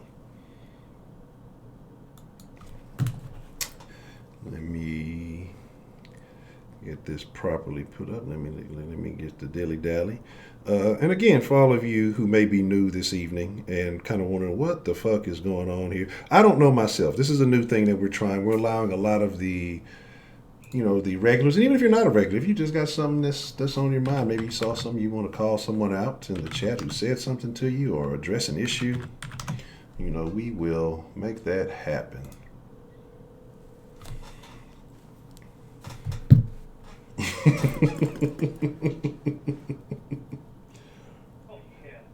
All right, Mr. Prepaid is with us. Ashley, are you with us? I'm here. All right. This should be extremely interesting. So, Ashley, I'll let you start with your premise and what you have to say, and you have your I don't even know. I'm trying to put down to 3 minutes, but that don't ever go that way. So we'll let the conversation flow. So Yeah, I so would speak your just piece. be like a minute and like somebody says something and then they do a rebuttal and then you go back and forth. Okay, all right. And we'll express your thoughts, and then we'll allow Mr. Prepaid to rebut, and we'll go from there. Sure. I just feel like he's a coon, and I don't know if he just does it just because, I don't know, just to get a rise out of people or what, but he's just a coon. Not saying that he does come up with some good points or valid points or whatever, but, you know, you don't have to bootlick and coon. You have a response to that, Mr. Prepaid? Before I go in, I want to be very clear on this. Ashley, you are a woman, you are a female, so I'm going to respect you as such. If you don't mind me asking, can you define coon for me? Like, give me your definition of a coon, so we can work with each other here. It's just someone who, like they try to show out and say, like, oh, black people are this, or, you know, they're doing bad, or they're not doing the right thing just for attention. I don't know if you feel that way or what, but I know there was one time when you had mentioned, or actually the other day when you were talking about black people, and you were saying, oh, it's the black mentality, it's all black people's fault, whatever you were saying. I could barely stand it. But I know, like, in another show you had said black fathers are the most present in their children's lives. So that's just saying that societal views are, that basically it's not actually black fathers not being there. That's what they're showing. And you basically said the opposite of that last night. So I just don't know if you train or bootleg to get right at it. So I want to be very clear on this, Ashley. So this is why you're going to lose like a lot of your debates, because you didn't even listen to what I said. So if anybody had heard what I said was black fathers are in their child's lives more than any other race. It's literally proven. But then you said I didn't say that, which is what I really said. I said last night. You didn't say that. That's exactly what I said. You said that's exactly what I said. No, you didn't say that last night. You said the black community has a bad precedent, or they have a bad self-image, which technically the self-image of the black community, the most prevalent and the most detrimental is the absent black father, which is, you said it doesn't exist. So I mean, I never see once again. This is the reason why you don't win any debates, because you're not going to say what I said. You're going to want me to say what you think I said or what you want me to say. No, that's not true. I don't argue with people in real no. I work for myself. So okay, you can. Okay. Well, first of all, I'm happy that you work for yourself. Congratulations. You're still misquoting me. I'm extremely happy that you have a great job, but you misquoted me. Yes, you are misquoting me, because that's not what I said. I've never once said that. My exact words is, Ashley, now here's the thing, because you said something that's not. No, you're not listening, because I didn't say you said anything. I said that was my interpretation of your conversation. How do you interpret something that was never said? I didn't say you said that verbatim, because anything I listened to would be an interpretation of how I heard it. That's how I would give it to somebody else. It wouldn't be how you exactly said it, because I have different experiences, so I would view it in a different light. So I'm saying what I got from your conversation last night and what I had gotten from a previous conversation. Okay, so you just put a interpretation. Okay, so you just came up with a cool way of saying that someone took a shit outside and you put some rose petals around it. So now the shit don't exist anymore. Because that's what you're doing. You are literally working around, coming with bullshit and try to somehow flip it around. You literally misquoted me. That's exactly what you did. No. You said what you said. No, you said what you said. So I should be allowed to rebut what you said.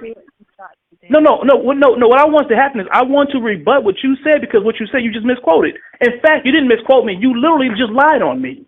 Because that's about as blatant of a lie as it gets. Clearly, you don't understand what I'm saying. No, I get what you're saying. It's a lie, though. So what am I saying? Okay, I'd like What you just said was well, prepaid. You're a coon because one time you said that the black fathers are the most the black father is the most present in the kid's life, but then you turn around and said that absent black fathers is not real in the black community. That's exactly what you said. That's exactly what you said. Then you said that prepaid. You said it doesn't exist. I know 100% fact. I did not. I guarantee you, people in the chat are saying that you did say that about me, and that's not true. So Ashley, you cooned out last night talking about black people and about their poor image. That's what I'm saying. I didn't say you specifically said anything. I'm saying you said something about black people weeks ago. How it's not the actual truth what black people are or what they're saying about black fathers.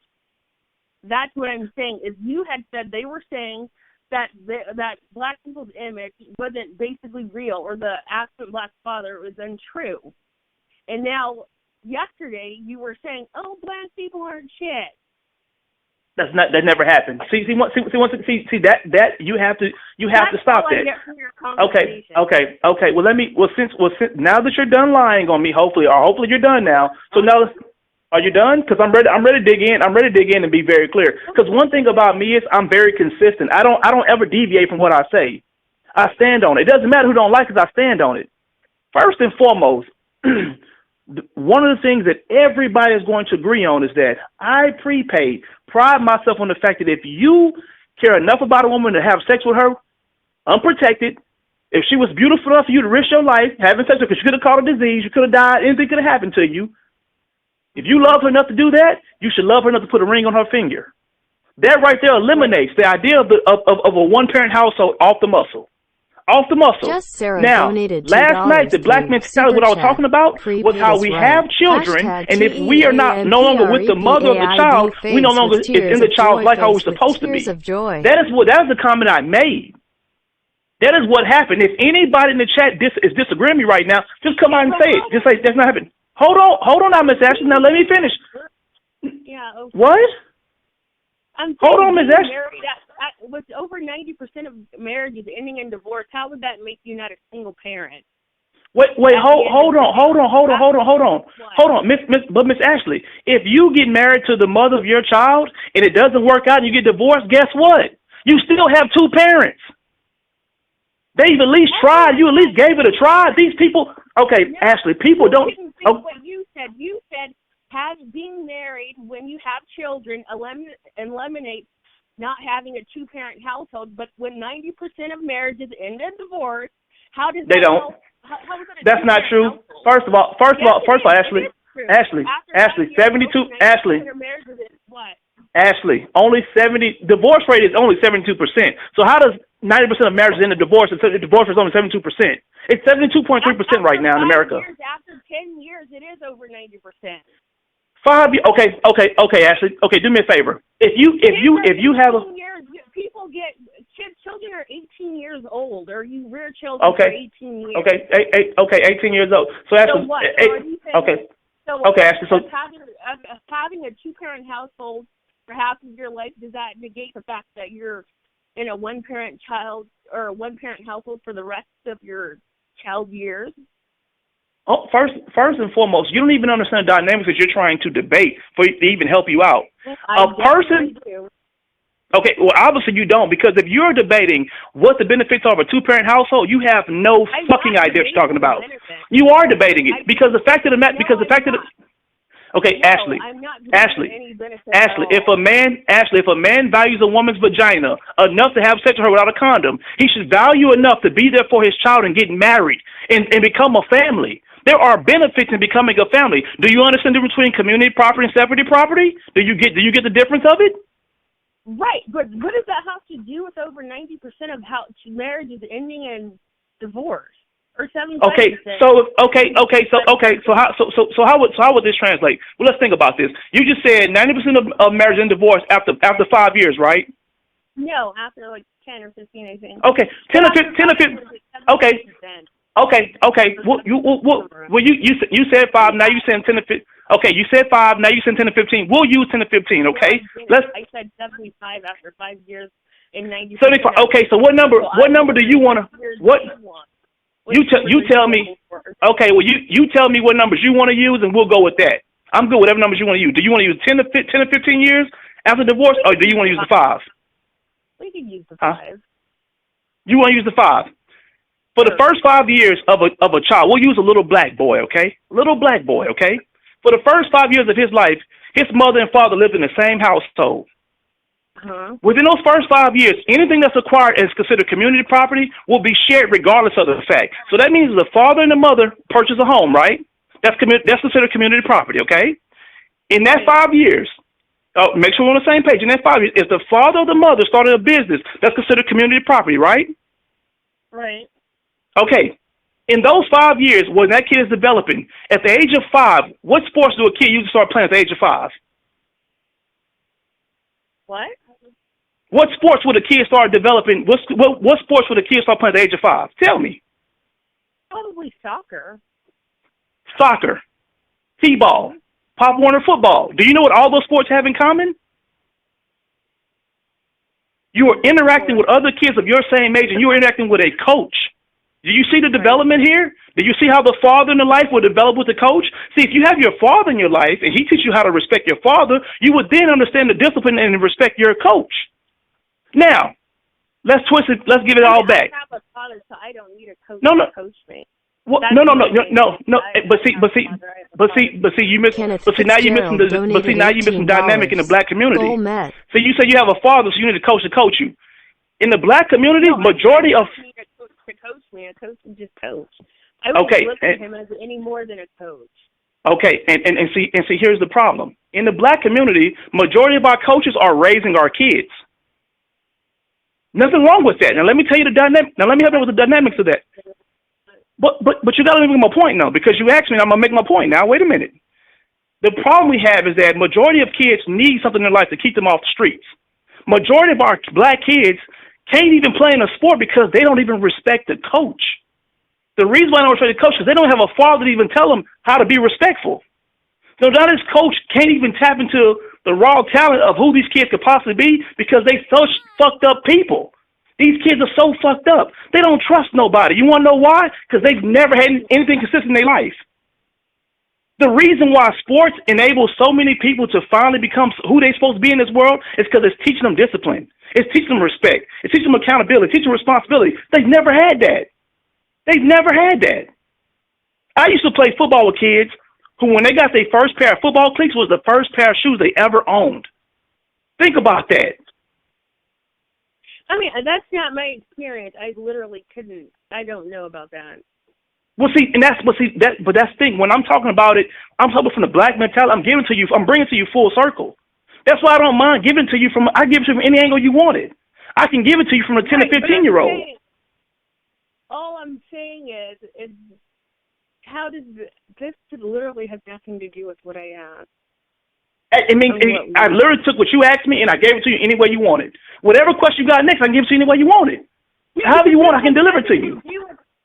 So, okay, so even after all of this, you're saying after 5 years, they develop a business, they develop community property, they're raising this kid, they're rearing this child, whatever, and that's F the guy's a good guy. Like, not every guy's a good guy. That's what people without fathers think. They think that every person with a father has a good father. No, that's not the situation for everybody. Like, and you think that, and you think that every mother's a good mother? See, do you see how you? Every mother's a good mother. But hold on, but let me make my point though. But hold on, let me make my point though, because you can't sit back and say, well, how do you know that every father is a good father? Dude, it's proven. For every bad father, there's a bad mother out there. People had terrible mothers growing up, and somehow they made it. The difference is but Miss Ashley, hear me out though. The difference between the ideology of the bad mother versus the bad father is the fact that the bad mother didn't leave, but the quote unquote bad father left. So that's the only difference of it. Because for every bad father, there's a bad mother. But yet no one, and especially in the black community, the way we view things, we're not talking about the bad mother. We're talking about the bad father. Because he's the one that quote unquote walked out. But when you and I both understand statistics, so we understand statistically, it's always 1 for 1. For every great parent, there's probably a bad parent. And that's true. So, okay, so fuck all that. Let's say these are two successful people and they have their cute little black son. Savage Donald Trump donated $2 through Super Chat. Michelle Obama has a big wiener. Prove me wrong. Yes, they still have two children, or two parents, whatever, but that doesn't change the fact that they're still single people. And that's the reality for most people, and that's the likelihood for most, or that's the reality for most people. And that will be the reality for most children. Well, it's not the same in any form or fashion, because in those 5 years you've acquired assets. That happens naturally. Two people can work at McDonald's and acquire assets naturally by being married. That's a proven fact. So if they were to start a business, Ashley, being a single parent acquiring assets. Okay, but Ashley, when you're married, you acquire assets together. Those assets have long-lasting residuals after the fact. So, for example, if you have the home, let me break it down to you. We got married. We bought a home. We paid $300,000 for this home. We hate each other now. We fucking hate each other guts. Guess what happens when you sell the home? It's split 50-50. You've acquired an asset. Do you get it? You paid off the bank and think, hope you Okay, Ashley. Ashley. So after you, Ashley, if you variable. Okay, Ashley. After you pay off the bank and you created whatever number you want to create, give me the amount of money the house is worth the 5 years that you paid. Okay. $30,000 over 5 years. Okay, so you just eliminate the idea of equity. So so the house built no equity pretty much. So pretty much you paid $300,000 for a home, and it. You really think you could build on a home in 5 years? How much do you? Okay, all right, Ashley. You know what? Okay, Ashley. You know what? Instead of us having an equity argument, do me a favor. You tell me how much the house is worth. You tell me how much is the house worth after everything's paid off. You tell me. But you're not going to pay off the house in 5 years. Ashley, I'm asking you, when they get ready to sell this home and they get a divorce, how much money did they get? How much is the house worth once they sell it? Okay, so let's say they bought the house for $300,000. After 5 years, I guess the neighborhood's slowly up and coming. So maybe the house is worth like $365,000 now. But maybe you got a new kitchen, so that was a $15,000 loan. You don't know. You have to pay brokers and all that type of stuff. Contractors. Then you're going to be looking for a new home. You'll be splitting basically nothing. Basically nothing. Now, Ashley, you and I both know that's complete, utter bullshit. Give me a number, because you know nothing. There's no such thing as you're splitting nothing on a home that you purchased $300,000. Come on, man, give me a number here. Come on now, you're smarter than this. For $300,000, you're able to sell it for $350,000. However, you probably still owe $280,000 plus the taxes and fees. You're gonna have to pay. What do you call it? Your taxes on the house still, depending on when you sell it. And if you split it between two people, how would that be an asset? Give me a number. Give me a number, Ashley, because there's nobody who builds a home. There's no one who bought a home. Give me a number. What? Just give me a number. How much is the house worth when they sell it? I said they bought it for $300,000 and they sold it for $350,000. Okay, so how much is left over after you created your contractors and all that stuff? Give me the amount. And so they probably still have about $280,000 left on the loan. So you would have to give that to the bank. They're not just going to let you parlay with their fucking money. They're going to take it off the top. They're not going to do all that. Do you really think putting $30,000 between two people? That's going to be two separate households now. You're going to have to buy two sets of furniture, two everything. Okay, so I just want to be clear. Go down pretty fast. So I just want to be clear on this. So you said that the remaining amount of money on a $300,000 home was $30,000. That's your number you're going with? Is what? You said that's what they would get after they sold the home would be $30,000, right? They would get $60,000. $60,000. So both of them would get. Okay, so after all that, after that 5-minute hold we just had, you just said that you came up with $60,000. Okay, now Ashley, I'm fine with $60,000. That number is way off. I'm not going to go into how equity builds in a home. I'm not going to do all that. What I'm going to do is I'm going to roll with your number. You said $60,000. You take a person who's getting $60,000 off the home that's being sold. That's $30,000 a piece, okay? That's $30,000 going into their next life. Do you know what happens if she was unmarried? And do you know what would happen? She'd be living in a fucking apartment. Do you know what single people don't go buy $300,000 homes, Ashley? They live in an apartment. So even if you take it as a loss, now they have to go get new furniture, I would much rather go get new furniture and find my new spot with $30K instead of nothing. That's the difference. That is what helps you when you talk about community property over separate property. While they built the house, they built equity. When you build your house, you build credit. Does it have anything to do with after the 5 It years? does because Ashley, if community property versus separate property wasn't beneficial, then why the fuck are the gays fighting so hard for their rights? Why do you think gays want the right to be married? So they can acquire community property. It was never about marriage. They can go other places and get married. They want their rights in America so they can acquire community property. So Tom and Larry can go buy a $300,000 home together. So they can build equity. That's the reason why. You can't home with your friend. And you will never be considered community property. You can never get the same interest rate because you're not married. I don't care what these gay people are doing. Like, that literally doesn't have anything. Ashley, you're losing yourself. The idea of community property is what I simply told you. It's a reason why they're trying to get it. It's a reason why married couples are getting these things. First-time home buyers are getting these tax breaks for a reason, Ashley, because it's community property, baby. That's how this works. Yeah, but what I'm saying is $30,000 that's not a lot. Okay, Ashley, it's not about it being a lot. It's the fact that you have more than the next person has. Even if you're able to acquire the American dream of actually owning a home, you're talking about the best case scenario. We've already said the house was purchased, so you don't have to go back to the American dream, baby. You chasing your dog, chasing your tail. They already have a home. We literally have said. No, I'm not a dog chasing my tail because you have turned this argument, or not even this discussion. I don't have to turn anything. I said, why does it matter after 5 years they'll still be a single parent? Okay. Emphasis on that. Okay, Ashley, let me help you out real quick. So let me put you on game real quick because now you're literally chasing your tail. After 5 years so Ashley, so tell me this.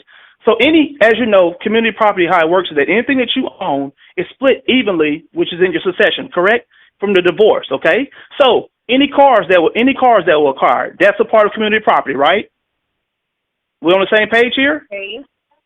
Any settlements that happen. What does that have to do? Like, okay, any cars what? Any cars that were purchased. Cars. Would you not CARS. car as a single person? Like that, what never mind. Does that mean? Never mind. Yeah, if you okay. Hey Honcho. What does that? Hey Honcho. Yes, sir. Hey Honcho. Hey Honcho. Just giving a simple scenario here. Okay. If a man and woman own three cars, right? Yes. He owns a sports car. She owns a sedan. They also own an SUV. Mm-hmm. They have 2 kids. In a divorce settlement, who do you think is getting an SUV? The lady. Because she's going to be the person with the kids, correct? Yes. Okay. Now, Ashley, be quiet. I'm speaking to Honcho. Ashley, relax. Here's my question: If she gets the SUV and she has a sedan and she has a divorce now, Savage what do you think she's going to do with one of those cars, Honcho? $2 Super Chat.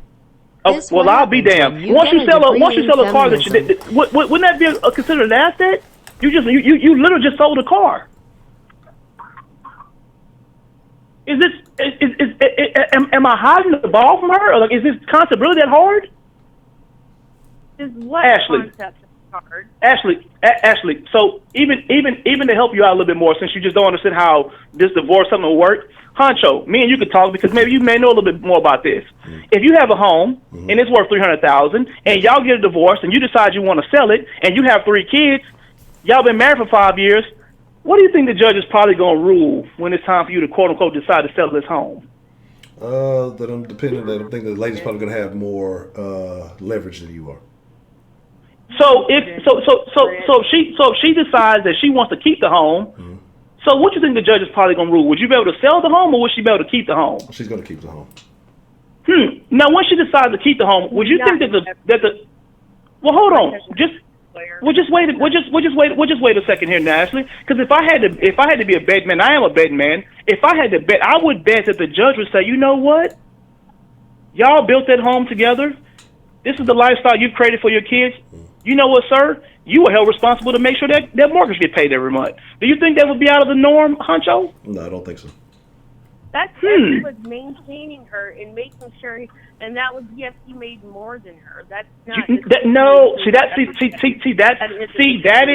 is where you're incorrect, and this is why you don't understand community property. You're going to go into a divorce settlement as a man. As an actual divorce lawyer, I don't need somebody who's speaking from experiences of their friends. My cousin's an actual lawyer, so that literally doesn't have. Experience of the case for everyone. Experience of their friend.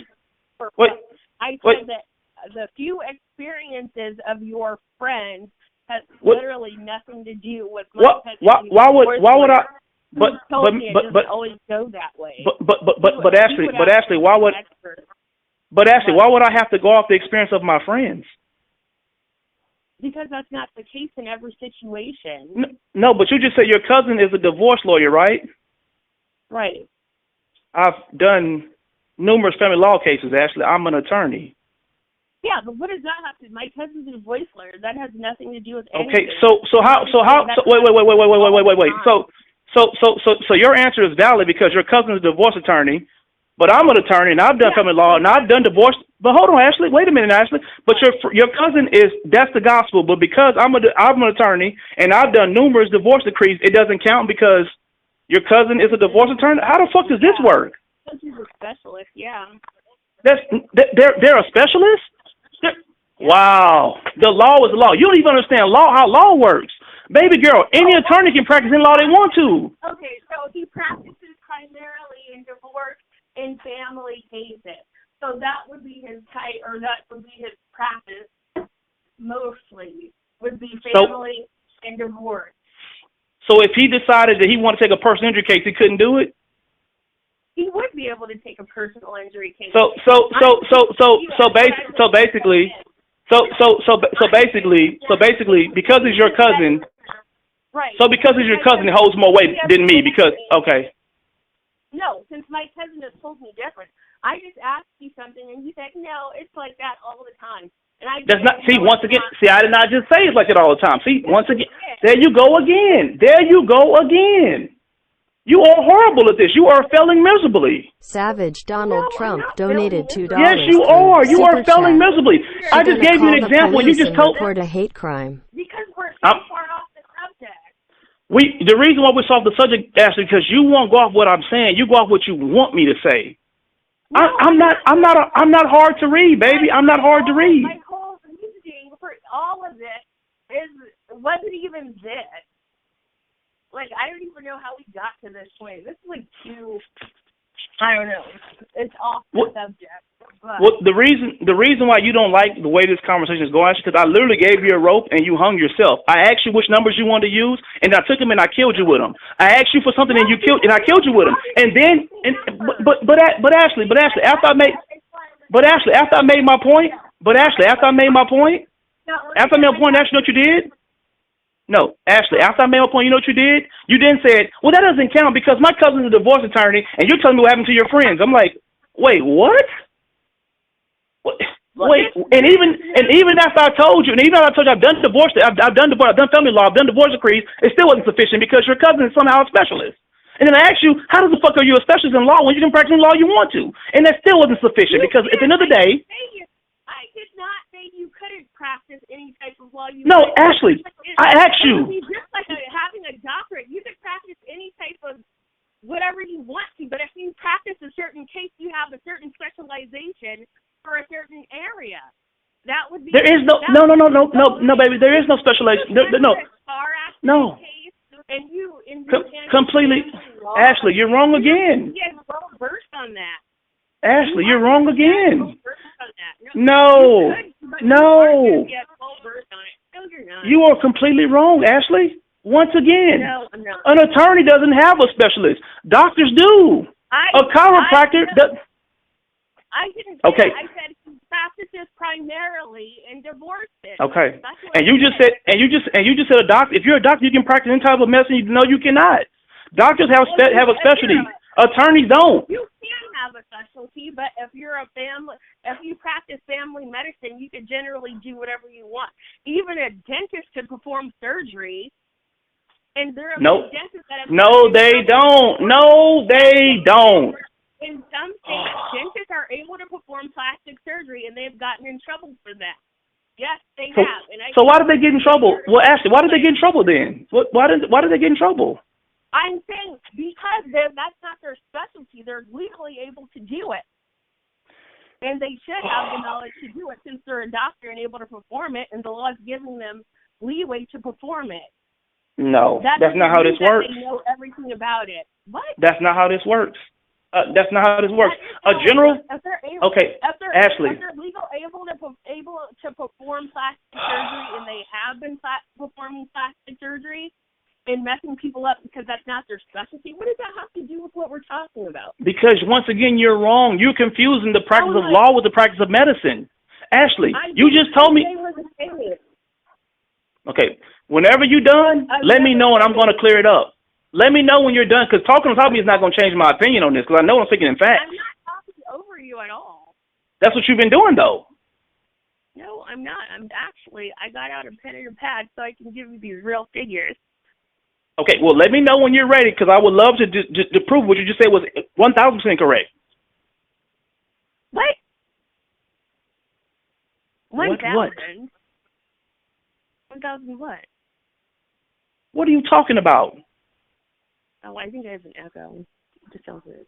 Okay, nothing. Are you drunk? No, I can hear an echo, and it sounded like you said 1,000. Okay, you need to go somewhere where there's no echo, because you're starting to lose people. I mean, I don't need anybody to listen to me draw. I'm going to draw on the phone regardless if I lose them or not. Anywho, okay, so a $300,000 loan. Let's say they put $90,000 down. Why are you back on the loan, Ashley? You've already told us that they're going to end up with $60,000. Because I didn't even think they'd end up with that much. That's the number you picked. I was just doing quick numbers, but it doesn't matter. All I'm saying is that's not. I'll let you create the number. Hey, which number? Honcho. All I'm saying is, because based off a $300,000 house, I don't think you would have Honcho. assets for 5 years. Yes, sir. I'm here. Okay. Ashley, I don't know where you're trying to go with this, because you're confusing your own self. If you got anything else for me, ask me, because you're killing me, Ashley. You're killing me, baby. All I said was after 5 years they would be single parents. You haven't. But Ashley, you created the amount. How did you go back a 15-minute conversation back and go decide to go talk about how much money the loan was worth when you're the person who gave me the $60,000 amount? That has nothing to do with whether or not. Then why are you back on that after 15 minutes later? Because I am. Oh. Honcho, man, can you help her direct her question or get her to a point we need to be? Because this girl is everywhere. I'm trying to figure out where we are now. This is the messiest scratch sheet of paper I've ever seen in my life. I've never seen a piece of paper this messy. Your scratch sheet of paper, it looks like fucking chicken scratch. It looks like you write in Hebrew. No. Get me to where you need me to be. After 5 years, they will be single parents. Oh my God, we back on the loan. After she told me it was $60,000. Lord have mercy. Ashley, I'm not gonna say nothing. Figure out the math. You go ahead and let me know when you want me to chime in. Just figure out the math. Fuck, man. Math. I'm saying after 5 years, they will be single parents. That was all. Okay, we've covered a bunch of areas here, so let's try to get it back for the folks in the chat, because this is very interesting and entertaining. Okay, so it started out with Ashley's premise, for those of you who are just catching in, with Ashley's premise that she felt like Prepaid Mike was cooning and bootlicking, I believe is what she said. And so it went to the conversation about, primarily, I believe she brought up a reference about, fathers in the black community and what he stated. And so then it turned into a conversation about the value of the fathers. And, she went from divorce rates. So when these kids would become part of a quote unquote single parent household, or even though they would still have both parents, and the timing. Then it went to, I believe, the equity of the home in which they were living in. We got into a little bit of family law, I believe a little bit of dentistry, and we were at a point trying to determine how much the home was worth. So the conversation has gone a litany of places. Okay. And so I think we're having a little confusion with some people in the chat. So ultimately, let's kind of bring it back to square one, and that's my fault. I've been letting it go. So the original premise was cooning, and trying to determine what is the actual definition of cooning and what it means and why you feel this way. Yeah. So now Honcho. Mm-hmm. Okay, now Honcho. Now, Ashley, if it's fine with you, I would like to address the idea of this whole cooning thing you threw out, if that's okay with you.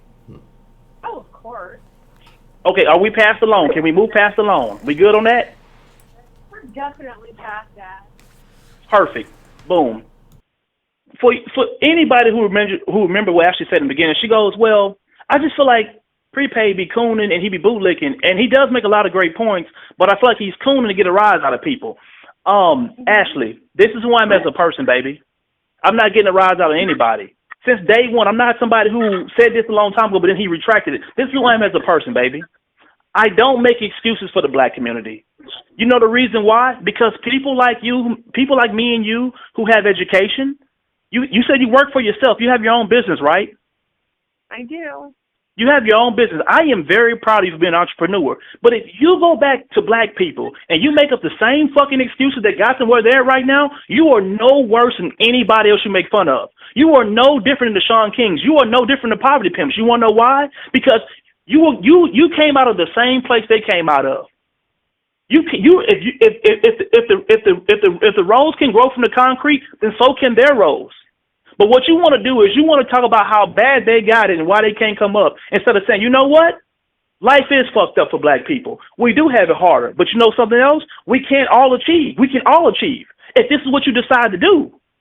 But you can't sit up here and decide to have 6 kids, 3 baby mamas. You refuse to work. You won't pay your child support. You keep going to jail. You keep breaking the same fucking laws, and then saying something about some, man, the white man, he fucking owes me, man. White man don't want nigga to have nothing, bro. I'm just saying. No. Because here's the thing with me, Ashton. You have to understand something. I don't claim to be the greatest man in the world. I don't claim to be the greatest father in the world. I will never claim to be the greatest husband in the world, because Lord knows I got to work on myself all the time. But one thing I do know is what not to do. It's a constant growing process, but I know what not to do. Mm-hmm. Now, one thing about me is, and I've said this numerous times, I don't badmouth people who have a whole bunch of kids. Honcho will tell you. I don't have no beef with Future got, 8 kids with 5 baby mamas, right? Something like that, 8 or 9 kids. I'm cool with Future having all them kids. You want to know why? Because as long as you can pay for them, continue making them. Young Thug has 10 kids. I'm fine with that. As long as you're able to take care of those kids, I'm fine with that. The problem is that we keep creating the same cycle, and then we refuse to break it. And instead of us coming out and saying what this cycle is, we'd rather sit back and blame it on something else and make up excuses about it. Ain't no system stopping us from reaching our goal. There is no glass ceiling on us. We have decided why we can't achieve. We have decided why life is so fucked up for us. And that's the reason why when you call me a coon, it don't bother me, because you want to know why? As soon as you call me a coon, you say, but he does make great points. Well, yeah, I make great points. You just don't agree with things that I say, even though it's the truth. And I'm fine with that. But you have got to understand what cooning is. I'm not going to make it an excuse. I'm not going to sit up here and talk about police brutality all fucking day and when they shot Freddie Gray. When down the street, 50 niggas was shot 2 days ago. Come on, dog. That doesn't make any sense. I want you to tell me, why are you able to acquire success through your business, being an entrepreneur, but other people can't? I want you to tell me what you learned in school that they didn't learn. It wouldn't even have to have been in school. It's just I had the money to start the business, and it's, How did you get the money? Okay. I'm not going to get inside. I'm not going to get in your business. Like, to the point where I'm like inside the workings of your business. But how much money did it cost you to start your business? A lot. I mean, my ex-husband owned a dispensary, so. Okay, throw a number out there. Throw a number out there. I don't know, probably, I don't know, maybe like 25,000. 20? You said 25,000? Mhm. Okay, Ms. Ashley, as far as a small business goes, that's not a lot of money, baby. Second of all, you said your ex-husband? Mhm. So that means you was once married? I've been married twice. So you've acquired community property on 2 separate occasions? I mean, what is it? No, I didn't buy anything with him. He had all his houses before me and my second husband. That lasted like 2 weeks. So no, we didn't acquire anything together. But my ex-husband, well, my first husband, he had everything before he met me. Okay, so how did the 25,000 come about? Did you get that after the divorce? I could ask him for whatever I want. No, I'm asking you, how did you get the 25,000? Like, did you get it after the divorce? I asked him. While y'all were married or during the divorce? After. After. So once you got divorced over 25,000, you were granted that, right? Mhm. But but you didn't help him start that business? Start his own business? You said he had a dispensary and he made this money, but it was before y'all were married, right? Mhm. But then when I gave the example to Honcho about how the man like loses in a divorce, you said that's not what happens. I said that's situational. It's not. Yeah, it is situational, but it's going to happen more likely than not. And you can't use my divorce as anything because that was 5 years after I had divorced him. So what is him giving me $25,000 to do whatever I want with? What does that have to do with anything? Because I could be wrong, and this is just me, because I was using the example of a divorce, and I'm just going to throw it out there, you know what I'm saying? Like, courts are more favorable to women, and that's just how it works. So if he owns a dispensary, and I'm not into the dispensary business, so I'm not going to act like it, but if he gave you $25,000, how much money was he really worth? How much money was what? How much money was it? If he can afford to give you $25,000, how much was he worth? A lot. Oh. Because we legally, like, how much do you think that somebody like that was worth? So that's my point, Ms. Ashley. If in a divorce, if you can ask for $25,000 to receive it, you have a leg up on more than all these women who never got married. But all these, okay, Ashley, all these women who've never been married, who's never had community property, who's never had a husband, there is no $25,000 for them. Nobody's obligated to help them. For a divorce. I just know him. Okay. Like, that has nothing to do with, he wasn't going to give me shit, or I don't think he would have even. But he was your husband, though. He would give it to me after, yes, he would. But he was your, you know what? It's okay. It's water under the bridge. What I'm saying is, Ashley, $25,000 that you got, regardless if you got it by hook or crook, I don't care. I literally don't care, because I can present to you. Ask for it. I didn't ask for it. I didn't do anything crazy for it. Okay. No, what I'm saying. No. What I'm saying is, it doesn't matter if you got it by hook or crook. I don't care if you got it by asking them, by taking it, or by saving it. $25,000 is very easy to be saved. You can save $25,000 very easily. I promise you can. Well, yeah, so people. I'm sure. So for you, he gave it to me. So yeah. Okay, he gave it to you, and that's a gift, and I'm glad he gave it to you. But do you think you could have saved $25,000 to start your business? No, because I didn't work. Do you work now? Very seldom, like physically, no, I don't have to. Oh, Jesus Christ, Ashley. Okay, for those who do work, Ashley, I believe they can save $25,000 and start a business. I do. Yeah. I think that sacrifices have to be made, Ashley. I mean, yeah, I'm sure it would. I think that you have to put a financial plan together and actually do it. And I believe that black people can do this also. We just decided we're not going to do it. Well, yeah, it's just we're consumers. There's nothing wrong with being a consumer, Ashley, but at the same time, you got to bring in more money that you're spending. Right. Correct? The problem is that they consume, because guess what, niggas? You can't take it with you. You can't. Yes, but Ashley, I'm not finna make an excuse for a person who decided to consume and never bring any income in. I'm not gonna make an excuse for that person. I know. I feel that. I'm just saying. I feel that you are very harsh on people. Ashley, I have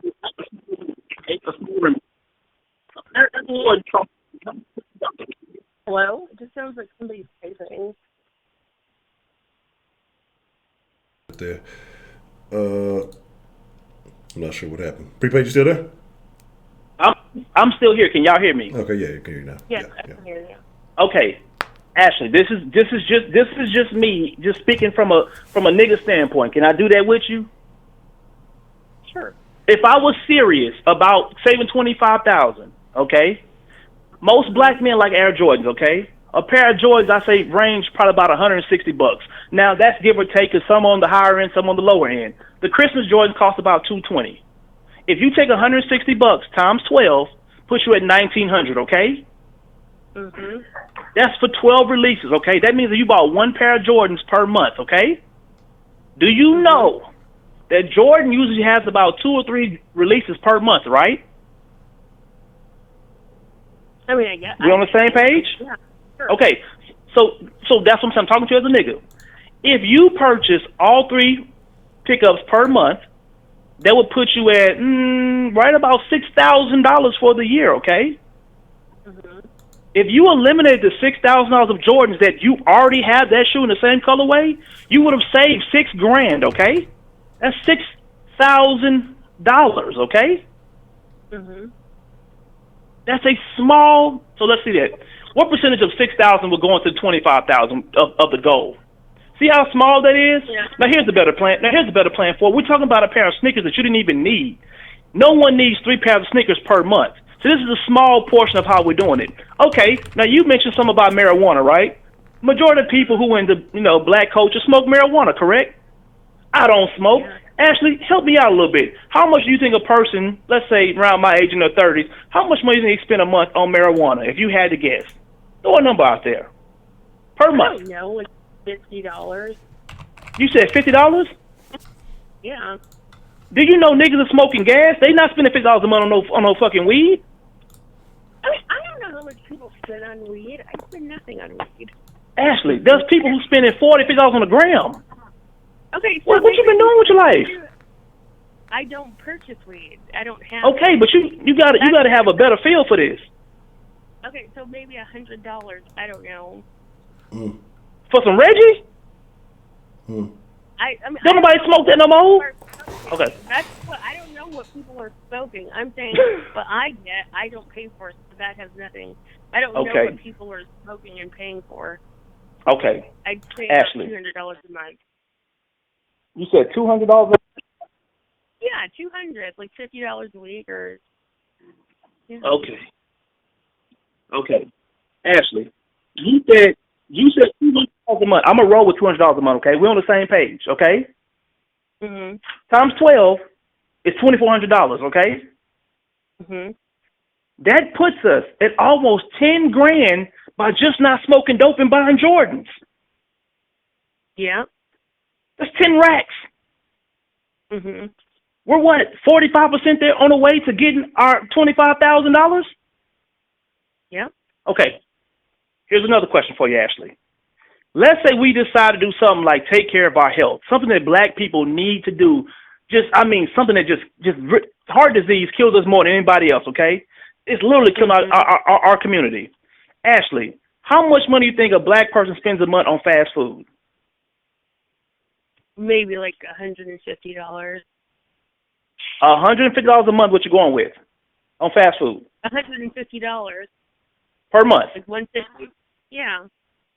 That seems extremely low to me, but I'll roll with that. Okay. Let's say what, 200? No, we can do $150 a month. Ashley, that's $1,800. You can cook all your meals at home. Mhm.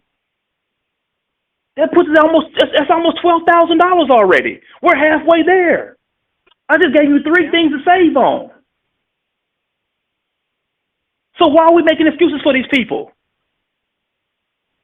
We cut out the Popeyes chicken sandwich.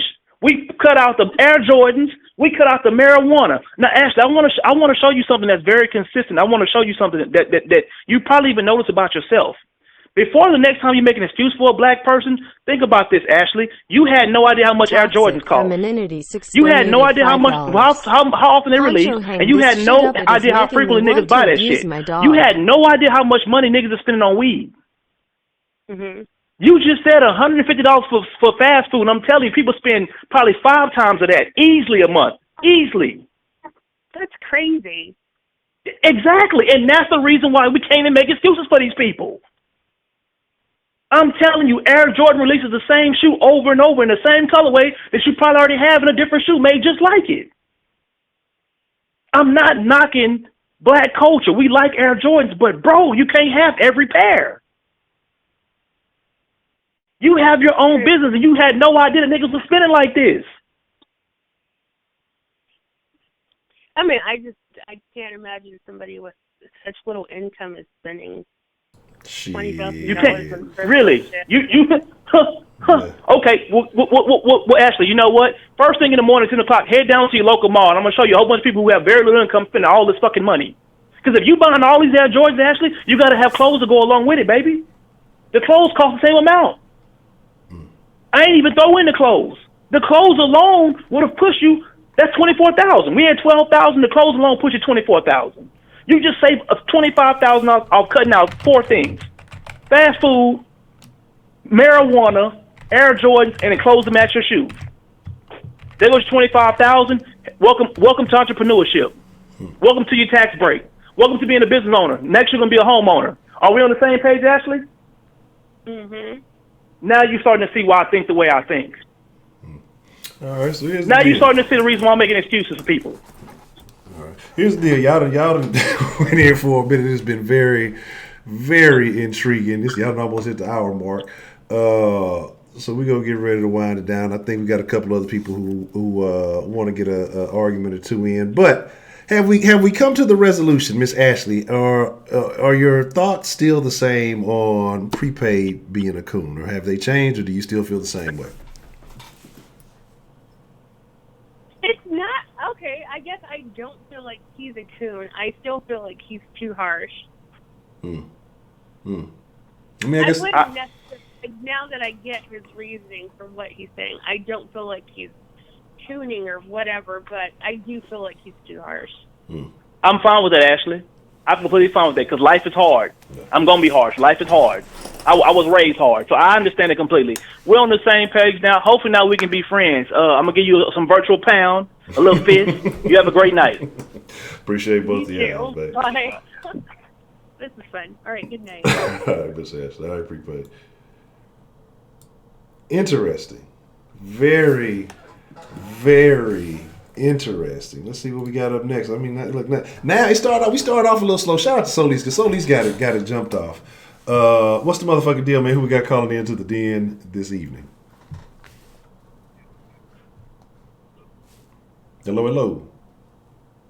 Hey, sorry, my bad, man. What's going on? What's happening? Who we got calling in?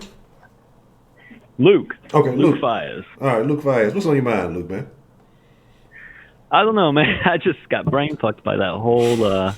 Wow, I listened to the whole thing and I didn't know where we were going. We started out with kids, with black fathers and shit and statistics, and then we started doing math for like 45 minutes.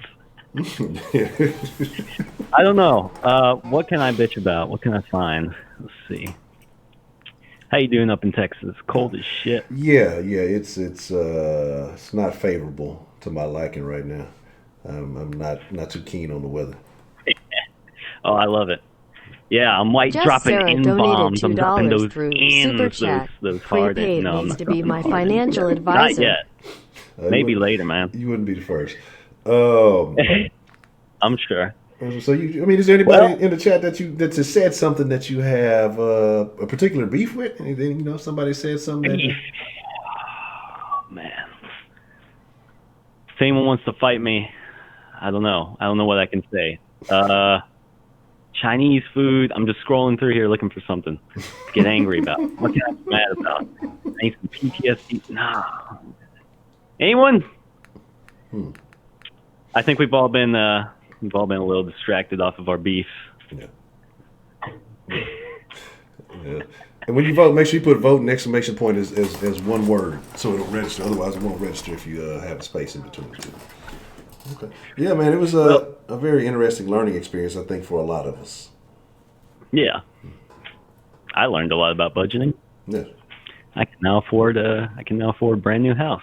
I gotta give me all the money I saved from Jordans. But are you married? Because if you're married, then you're gonna have some problems. Oh, I'm not. I'm about to get married in a month. Maybe buy a house first, then get married. Gonna buy the house and then get married. Okay. All right. So, look, man, I got a question because I usually have a question when I see some newer folks in the den. How did you come across the den? I don't know if I found you off of YouTube or off of 4chan or something. Okay. I can't remember, and it's kind of crazy because it's like seems like a pretty niche audience right now. Yeah, it's very. But I did manage to find it. Okay, very interesting. 4chan. Kind of lurking for a few shows. Yeah. Yeah, that's the first. That's very interesting. I made it. If I'm on 4chan, I must have made it. I've never even been on there. But that would explain some things. Yeah. That would definitely explain some things that have happened. Okay. Have you been rated properly yet? Oh man, a couple of times. It's always interesting, but I don't really care about that. It means nothing. Yeah. So. But hey, as long as the conversation's interesting. Yeah, that's the thing. So now. I don't know if I'm any interesting, but I mean, it's nice when we got a topic on. Yeah. Today, like I said, we went into some right now. Go 4chan poll. Yeah, it might be interesting. Heidi knows she's familiar with 4chan. She might have started 4chan. But that's interesting. Okay. So what's in particular on your mind? Some people come and they're like, this is not my bag. Some people say, this is interesting. What caused you to stick around? I like call-in shows in general. I just like hearing people, talk shit about whatever. But I like I guess I like your point of view and the topics you bring up, the issues you bring up. I think the first stream I was watching was about CPS. Okay. Yeah, we've had some very interesting views on that. Yeah, it's nice to see people talk about that. Okay. I don't know. I don't really have too many questions. What part of the country you calling from? What's that? I said, what part of the country you calling from? I'm in Texas. Okay. So you're suffering like me. I'm up in Dallas. Oh, it's a terrible place. Are you a Cowboys fan? No, not really. I'm not into sports. Okay. All right. That's cool. That's good.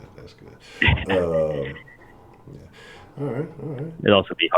It'd be hard to be a Cowboys fan, even if I was. Oh man, you'd be surprised what that whole thing's all about. Okay.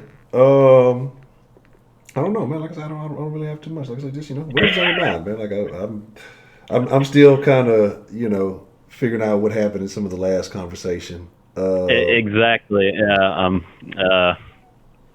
All my ideas are just dead.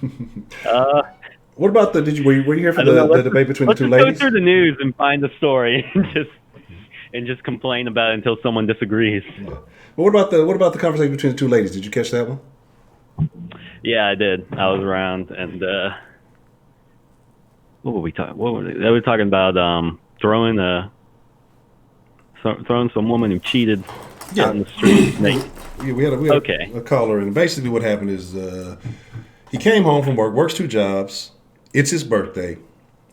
Just had a kid a couple of months earlier. He comes home from work to find his old lady in the act of entertaining another gentleman. So, in front of her son, I guess who was in the crib, I believe. And so he proceeds to escort her out the door without any apparel. And some people felt that wasn't right. Some people said, fuck that bitch.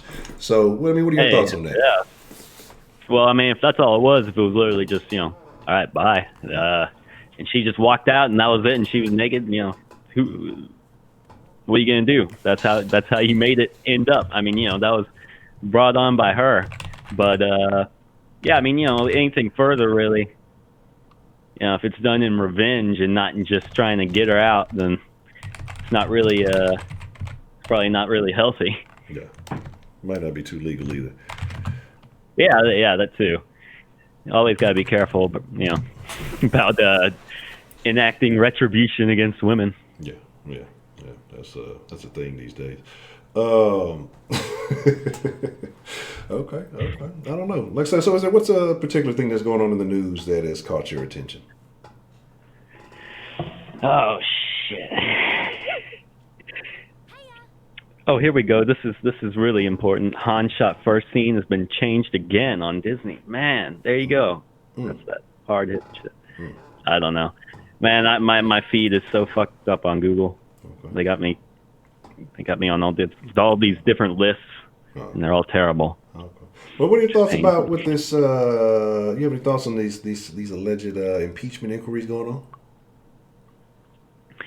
Yeah, I don't know. I mean, because I'm not really, if you know anything about 4chan, I'm old pole, a little bit old pole. I'm like medium age pole, and so I'm from the era of the libertarians, and it's like I can't really say I'm a pro-Trump guy. I just think he's hilarious, and I'm glad that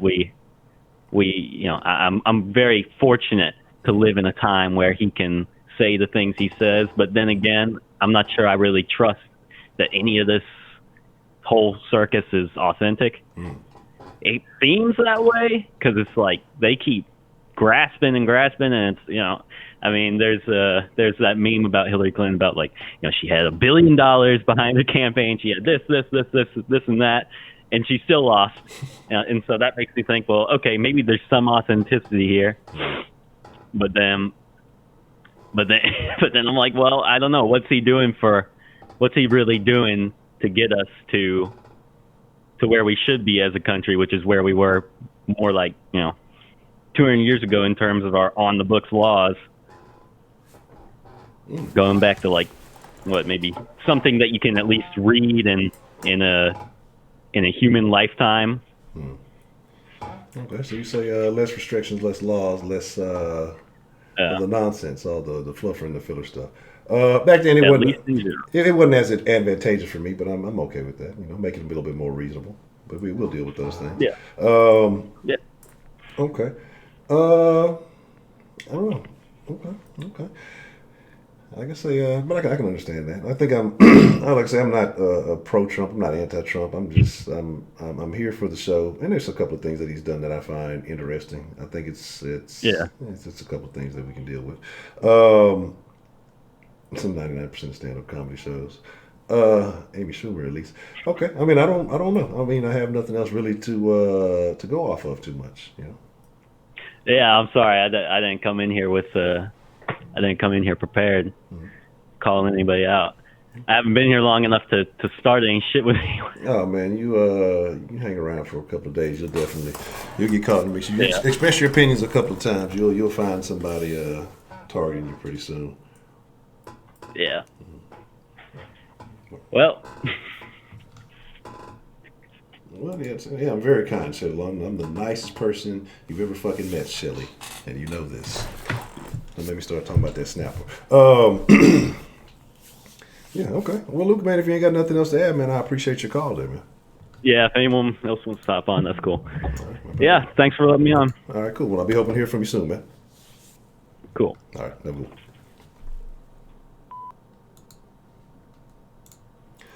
Hello. Who do we have calling into the den this evening? You already know who it is.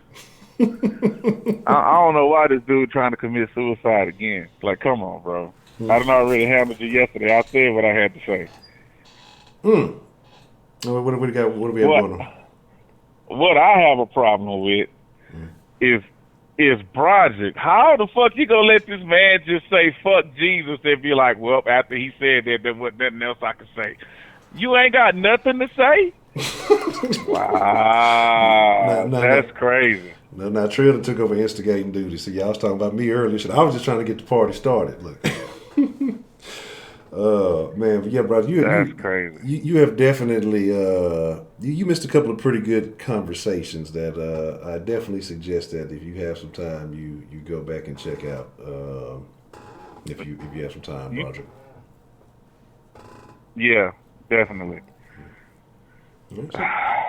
So what's on your mind? Who got some beef? Who you got somebody you calling out? You got what's on your mind there, Professor Tree? Man, I done called out Bad and Bougie I don't know how many times. I don't know. Okay. I mean, look here, Kennedy. If that's just what you want to do, go ahead, bro. I said what I had to say though, so I don't know what new you got to come up with, but hey, I take on all comers, so I'm not running from nobody. Okay. Well, Mr. Kenneth, if you want to accept the challenge, send a text message to the D, because I don't think I have. I'm not sure which number will be yours, and that way I'll dial it up and we can have the exchange.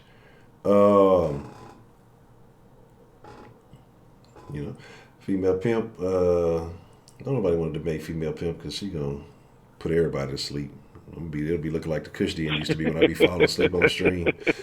Female pimp can't debate nobody because you gonna pick up the cops. You gonna be like, oh shit, the cops behind me. Bye. No, wait a goddamn minute. No, fuck that. You know what? Nah, I'll catch you another time, or whatever his name is, Kenneth. Honcho, I'm gonna take on your ass right now. This bullshit with Jadeveon Clowney again, bro. You got to stop. You got to fucking stop this shit, Honcho. You just can't let this nigga go, bro.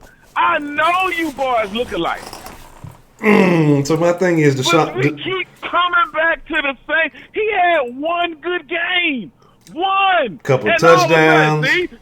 I'm right. That's that A.O. Noah bullshit right there. Whoa. Now you've gone too goddamn far. Now you've gone goddamn far. You've gone too goddamn far. Hell no. The whole time he been playing mediocre and alright. You just been kind of just throwing little jabs, but as soon as he had one good game, see, I told y'all, and I don't want to talk about it no more. All I said though is that he would still be a good asset to have on the team. I didn't expand into it. I didn't say that he balled out of control. I didn't say anything about it. At what cost? Man, if you was going to franchise tag him, he wouldn't have cost you that much. I mean, you could have kept him for the franchise. I'm not even saying go ahead and sign him to a deal. You could have kept him this season and then let whatever may happen. My whole thing with the Clowney thing is not about, hey, let's pay him a whole bunch of money. If you're gonna get rid of him, fine. But maximize the return on the fucking shit, because this is a guy that you can hype, you could have gotten more than a third round from. So if you couldn't trade him prior to the season and get some value from him, let him play out the season, tag him again, let it be known you want to fucking trade him, and get some quality assets, get multiple picks for him, even if they are later round picks. You could get 2 or 3 picks for him. Teams are going to have needs, but because you were desperate and just wanted to get rid of him, you paid money. You paid half his contract and then got a funky-ass little third for it. To me, that was the law. That's like my whole thing. You do better now, especially with Watt out. Nobody saw that. Nobody foresaw that coming. So I'm not saying, oh, yeah, we knew it. But we've seen what Clowney did when Watt was out before. We've seen Clowney and Mercer's more so in the mix and what they would bring to the table as opposed to, now it's just Mercer's on his own. So he would have been an asset to have. I think he would have been worth more than the third. Now, I know that third turned into Conley, and that's cool. If Conley continues to play well, I'm not even really tripping. Just Sarah donated $2. My thing is, I think we got hold for it, and that's really all it is. My son to love said that was my biggest beef Kenneth with it. face with tears of joy, face with tears of joy, face with tears of joy. Slick. He trying to play me for a motherfucking chicken McNugget. Honcho, that's not the debate at all. It wasn't. That's why I was mad about it. I'm not tripping on Clowney going elsewhere. We're both mad about the same thing. Okay. But what you keep saying is, look, what you said was if he was still on the Texans, at least we would have somebody. But what I'm saying is when he was on the Texans, he still wasn't doing it. He's fucking what he was asking for, or what he was demanding, refusing to play for, was not worth the production we was getting. I understand that he's more of a run stopper than a pass But rusher. when did he say he I get refused to that. play? He just said he wasn't going When through he camp. He when wasn't going. he didn't show up. He was going to show When he up. didn't sign He his- even did the when interview. He did not.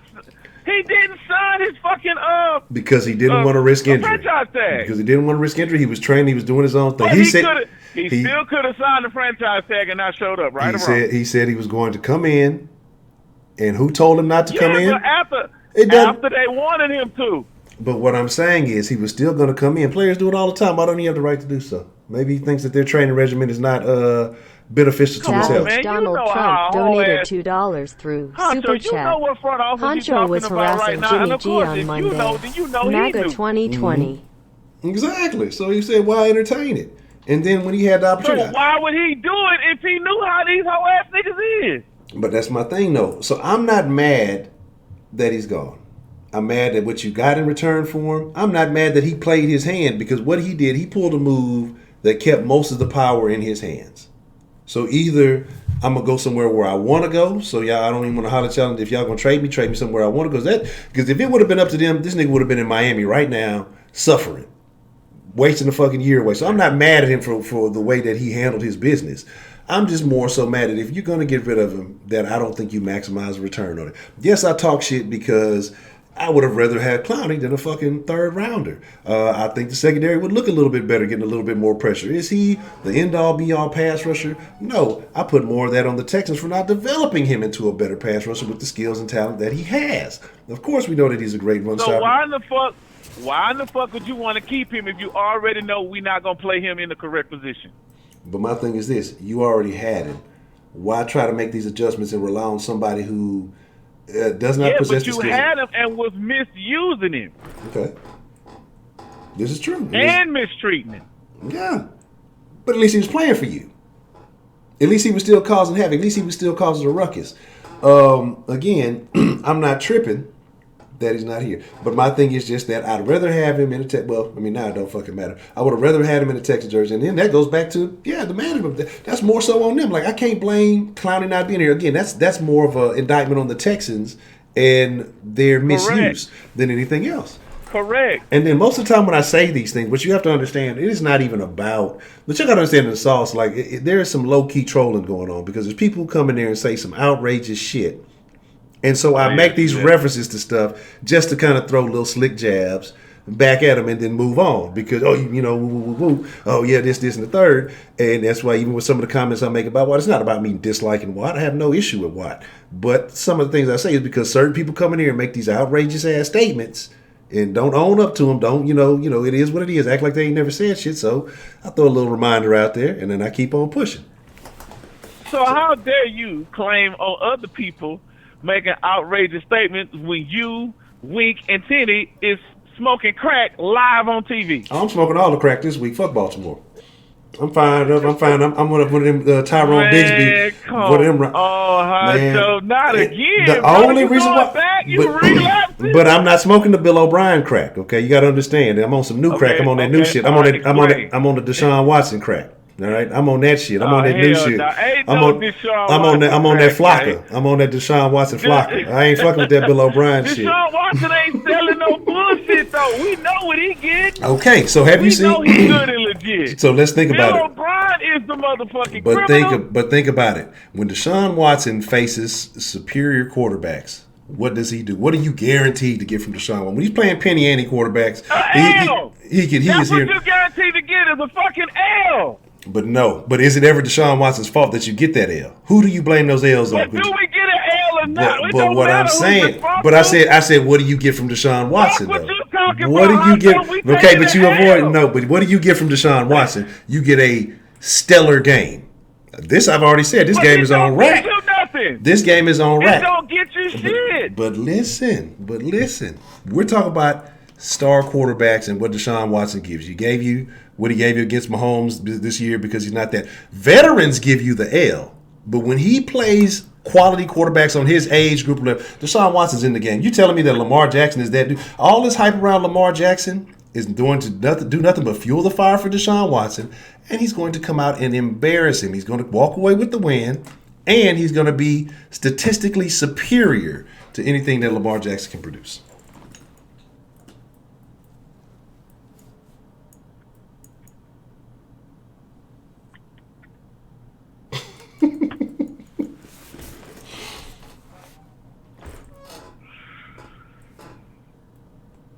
You sound like a Bill O'Brien fan right now. You got to stop, Honcho. I've said nothing good about Bill O'Brien, though.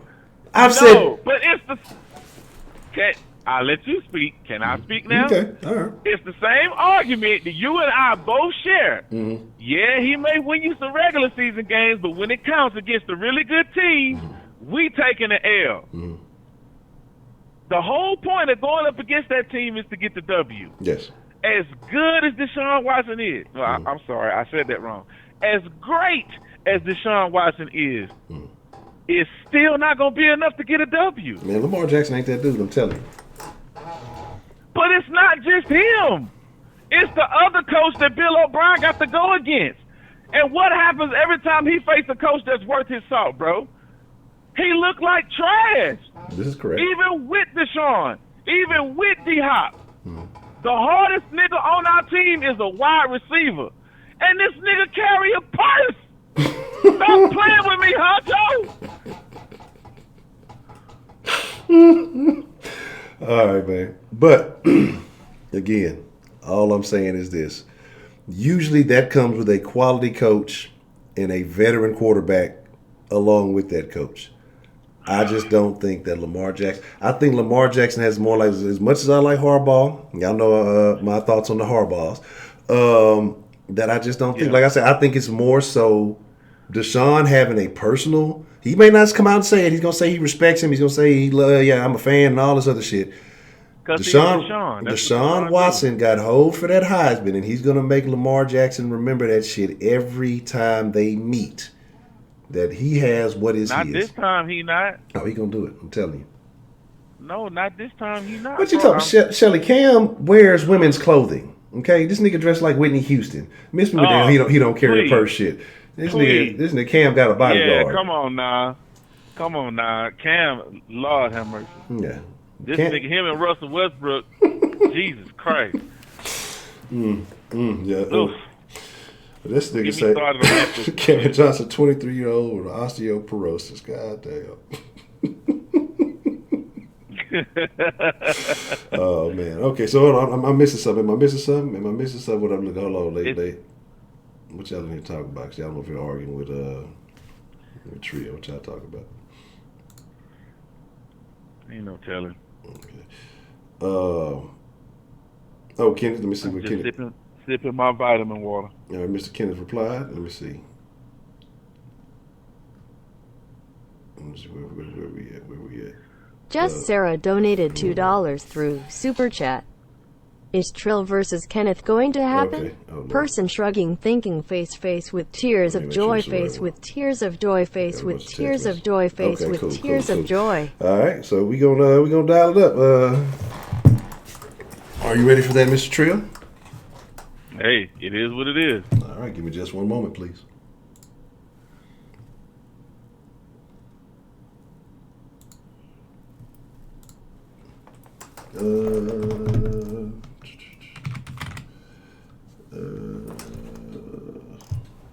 My fault. I was delayed. We over, arguing some athletical topics. I got distracted, so I apologize for the delay. I mean, we're gonna get this one fired up.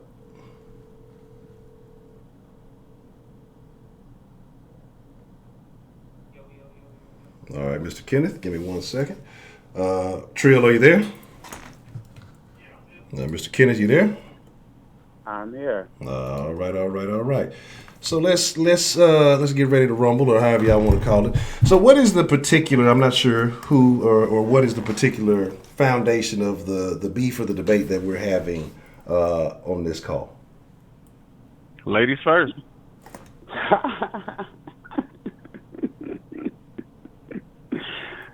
Oh, I'm waiting for you. I'm sorry. I thought I was the one with the bass in my voice. No, you're the lady. So that's why I was waiting for you for the Oh, ladies no, first. no, sir, no, sir. I think your lifestyle has you severely What confused. what is that's not my lifestyle, sir. Okay, You sound well like then you was explain raised it to by me then. you sound like you was raised by a single woman. I bet $1 billion that you were raised by a single female. No. No, seriously. I mean, I don't even know you, but of course you're not going to tell the truth. But you Oh. definitely, your demeanor, your Oof. emotional tendencies is very well like, typical angry black woman. So Mm. typically these men nowadays, they have those tendencies. They were raised by single women. Mm. So I Okay. can almost guarantee that you were raised by a single Typically, woman. I would agree. Typically, yeah, I actually agree with you there. Thank you. So what's your deal, But see, sir? there's a difference. I deal. In fact, no, you called for me, so I'm trying to Okay. get what your gripe with me or what I said. I said what I had to say yesterday about what you said. So now it's your turn to rebut what I said or explain your feelings. Okay, so yesterday you were really talking like out of the side of your mouth. You really kind of didn't know what you were talking about, which is what many angry women do. They just blabber and just go on about nothing. Like that Ashley lady. I love you, Ashley, but just blabbering about nothing. That's typically what angry women do. They just blabber about nothing, yelling, all of that. So that's the energy that you gave me. Uh, so you were calling me girl and using pronouns, and then you started off with like, I don't know what to call you, sir or ma'am, all of that. Clearly, I'm a man, so already you started the conversation off the side of your neck, and I don't know that. All I know is what you said. You said you were attracted to men. yeah. So I don't know what pronoun or what you choose to be called. I have no Savage idea. Donald And Trump in this day donated and age, when they $2 say from it's like Super Chat. 37 or Michelle 64 of them, Obama on the I don't phone. know what to call Big who. facts. I was MAGA just being 2020. honest. So if you thinking that I'm talking out the side of my neck, all I was doing was making you aware of the reality of all the shit that we have to try to filter through, and we don't know what's what. So I hear you no, loud I and was clear. not the one talking out of the side of my neck. I was simply laying out the facts, whether you agree with them or how you feel with them or not. The facts don't give a fuck about how you feel about them. Period. They don't give a fuck about how I feel about them either. Okay, I hear you. So we can start from there. I hear you. However, when I called in, I clearly was. I didn't give off. I'm like some trans woman. I didn't give off like, hey girl, how you doing, dude? Like I didn't give off that. So you were being condescending from the jump. I have encountered many of your kind before. I know it's so gay, Ronald Isley. Cool. But I No, focus. Many Here, right here with times. me. You can leave them alone. Right here with me, What? please. See, so look, see what? See, I'm a grown man. So y'all might could do that to women, tell them what to do, but see, I run my boat. You see. So your whole point to calling in was to have a conversation with me, and then while you mid-sentence, you start talking to somebody else, and you don't think that that's not disrespectful? Let me finish, sir. So the thing is, I know many of us don't know how to multitask. It's a proven fact. However, I can. So I can read these comments, and I can talk to you, and I can look at my TV at Honcho at the same time. See, I'm well inclined. I can do those things. I'm pretty sure you can't. Be as though you're basically saying you have to focus on you. I'm focused on you. I can listen with my ears. We have eyes, we have ears, and we have a mouth. All of those are separate. If you didn't know, so we can all use them separately. You feel me?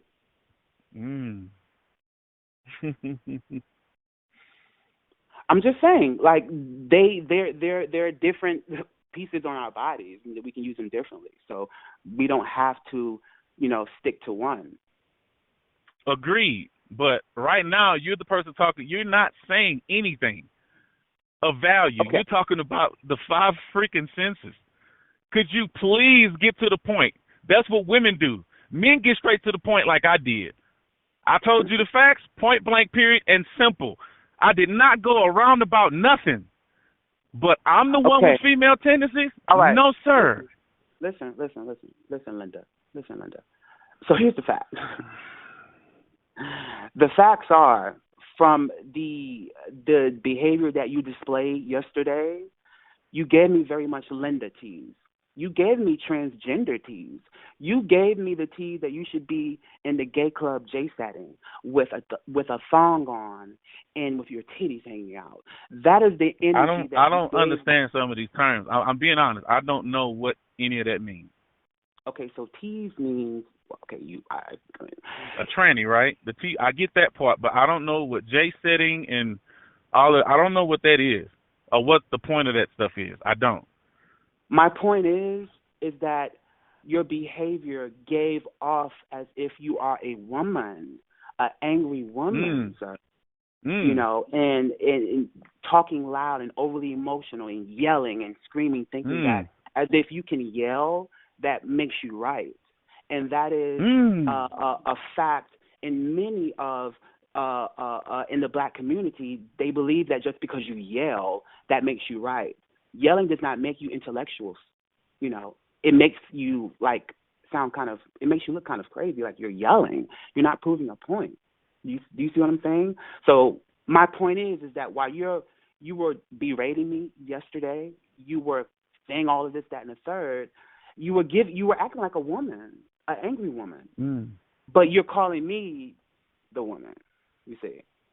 But I was giving very much the only thing that you can point out that makes me quote unquote gay is my voice, the way I talk, and when I said I like dick. Okay, that's the only thing. You know, besides that, my demeanor, the words that I was saying. When you first started, you said that you found men attractive. Did you or did you not? That's not what I first started with. I first started with, my God. Sir, listen, see, I'm a writer, right? I write books, right? So just because you write don't mean you got a good memory, man. Because obviously you don't. Yes, that's what you said early in your conversation. Listen to me. So I find men attractive. Sir, can you listen to me? I have right here in my You email. haven't said anything yet. You've just been trying to insult me this whole time. Listen, Linda, are you listening? Do you want me to yell like you yell, Linda? All you're doing is insult me. You not got to the point yet. Can you please get to the point? Linda. Okay, now I'm back to normal. True. I was just giving. So if you're listening, I wrote in my email all of my bullet points, and I have them right in front of me. 1, 2, 3, 4, 5. I did not start talking about gay shit until point 5. Okay. So I began the conversation with the black community. Are people like flying kites in the sky? That is what I began with. Exactly. You did. So I know. You know, so don't. But shortly after that, you mentioned that fact. That's what I'm trying to make you aware of. You may not have written that down. At point 5, I mentioned. No, sir. It was way before the end of your call. You said it way earlier in the call. Point 5. I have like 15 points, sir. I literally have 15 points. And point 5 right here in my email is the gay shit. Okay. That's the fact. I mean, do you want me to send you a screenshot or something? Can I ask you one question just really quickly? Let's do the math here. You said you have 15 points. And at point 5 is when you mentioned the gay shit, which is the first third of your conversation. Isn't the first third in the beginning? Sir, you said the first thing you mentioned. You see, when you hit somebody with I didn't say the first thing. I said earlier in your conversation. This is what women I did not say that's the first thing you said, man. Y'all, now you sound like Ashley. That's not what I said. Linda, you just that's said literally Honcho. What's the gay shit? Honcho. Am I right or am I right? Maybe he'll believe you instead of believing me. No, what was the? What did I actually say? He's saying that I said the first thing he said was the fact he was gay. I said no. I said early in your conversation, you mentioned the fact that you found men attractive. Yes. Yeah, that's what we said. That's what he said. I did not say the first thing you said. So if you're gonna try to spit facts, spit them correctly. If you're gonna quote me correctly. That's all I ask. I am quoting you. So what's the question, Linda? Again, I'm not the one with the question. You are. And you haven't asked one I yet. have a question. You just said I have a question. And so I asked the question about the third part of your 15 points. Okay, so I asked the question. What is your issue with gay people, Linda? I don't have an issue. I had an issue with you. What is your issue with me? And what you said. What is your issue with me? It's the lies that you was spouting. It's like you don't even understand why you was doing the shit you was doing. What are the lies? From what you said? And what you said, you were talking about things that you don't know. You were saying that I moved to New York to run away from people and this, that, and the third. I did not say that. Oh my God. I didn't say that either.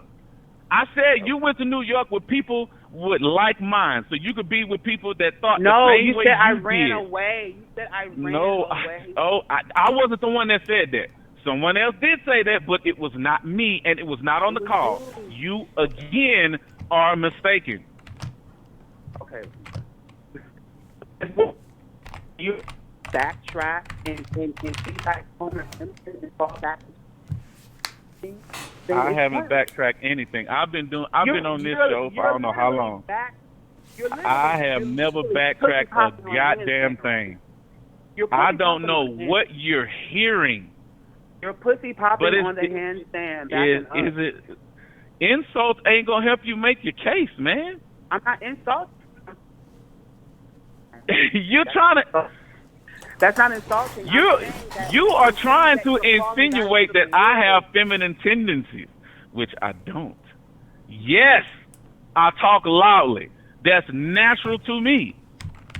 I do that, especially when I'm speaking about something or I'm passionate about something. Yes, I speak loudly. That's my character trait. Does that make me a woman? I never said really? You're a woman. I said that you have woman. You act like a woman. I didn't say you were a woman. Obviously, you have a dick. Obviously, so obviously you're not a woman. I'm not going to say you're a woman. I say you act like a woman. I said that you act like you were raised in a single mother household. That's what I said. Obviously, you are a quote unquote man. I don't know you. I don't know how you move.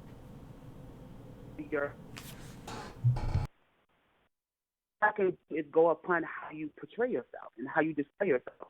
And from the first video that I've seen of Honcho, and I recognize your voice because of the female tendencies, the very argumentative tendencies. So I noticed your voice from offhand. And yesterday, when you kept going, I'm like, oh, this is the guy. This is the female acting guy. Like very argumentative, not willing to see the point. You know, just picking for straws in a field. Do you see what I'm saying?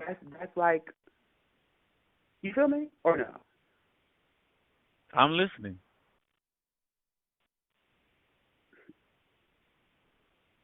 So again, what is your issue with me?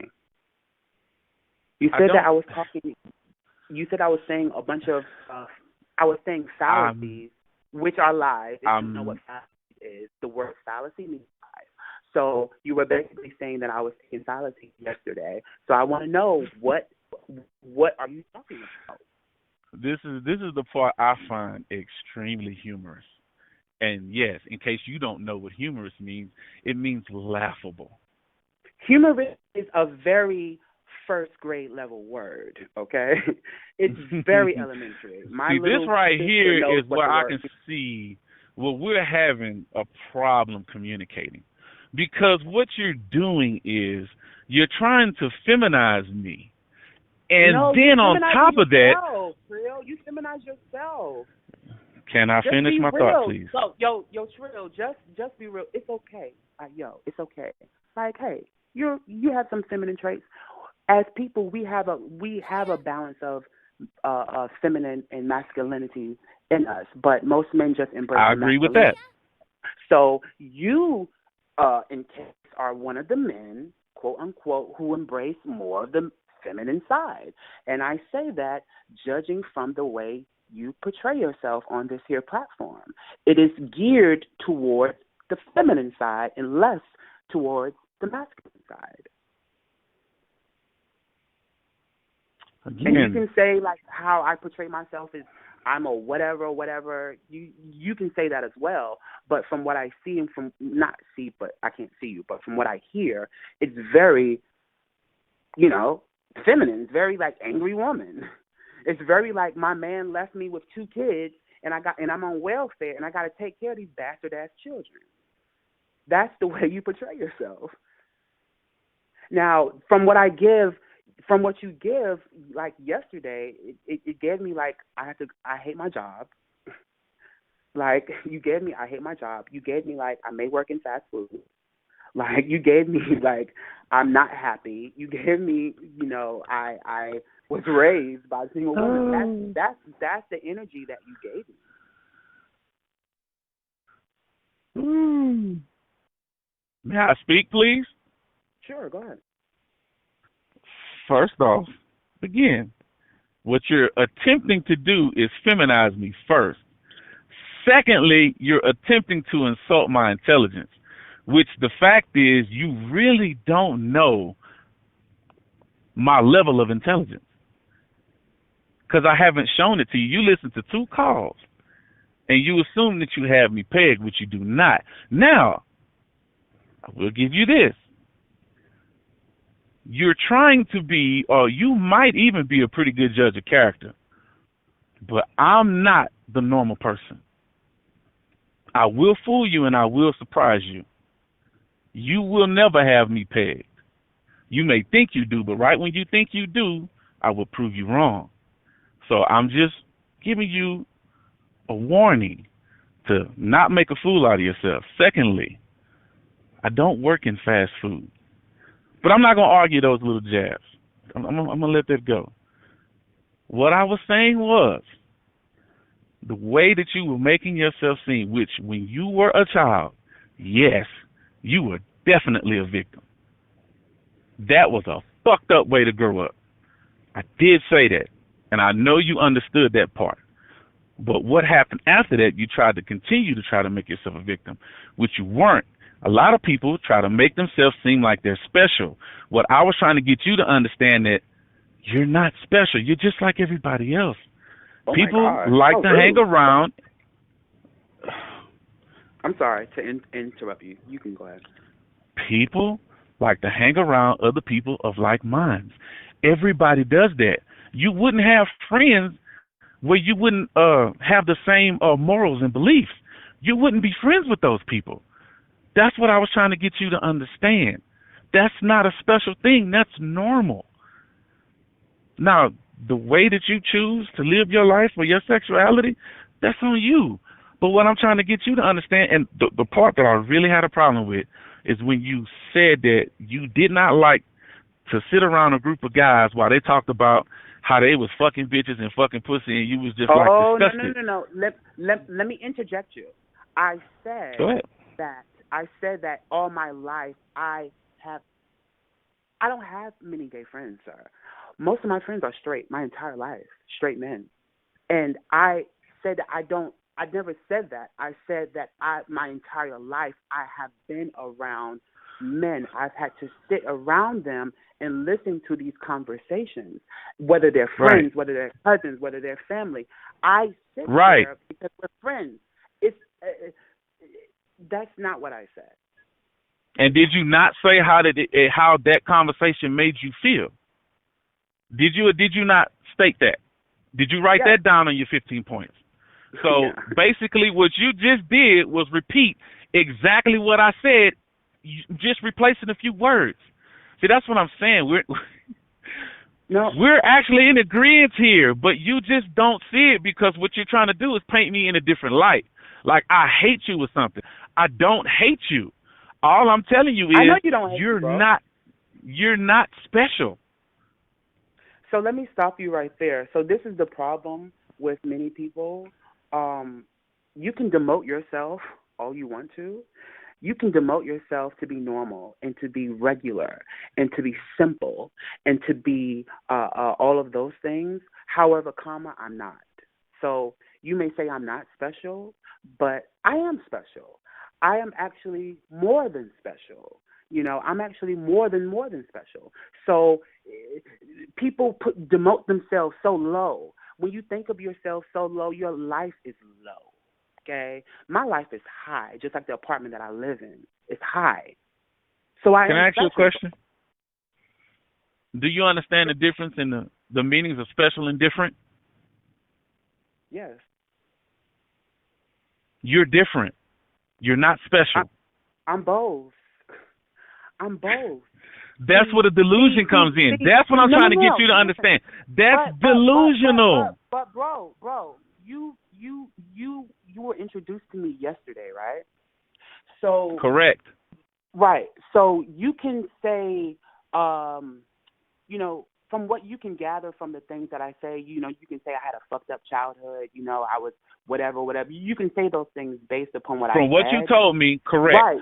Correct. You can say all of those things. However, you don't know me well enough to say that I am not special. Now, you can say that I am different. You can definitely say that I'm different. Do you know what I'm saying? Because everybody's different.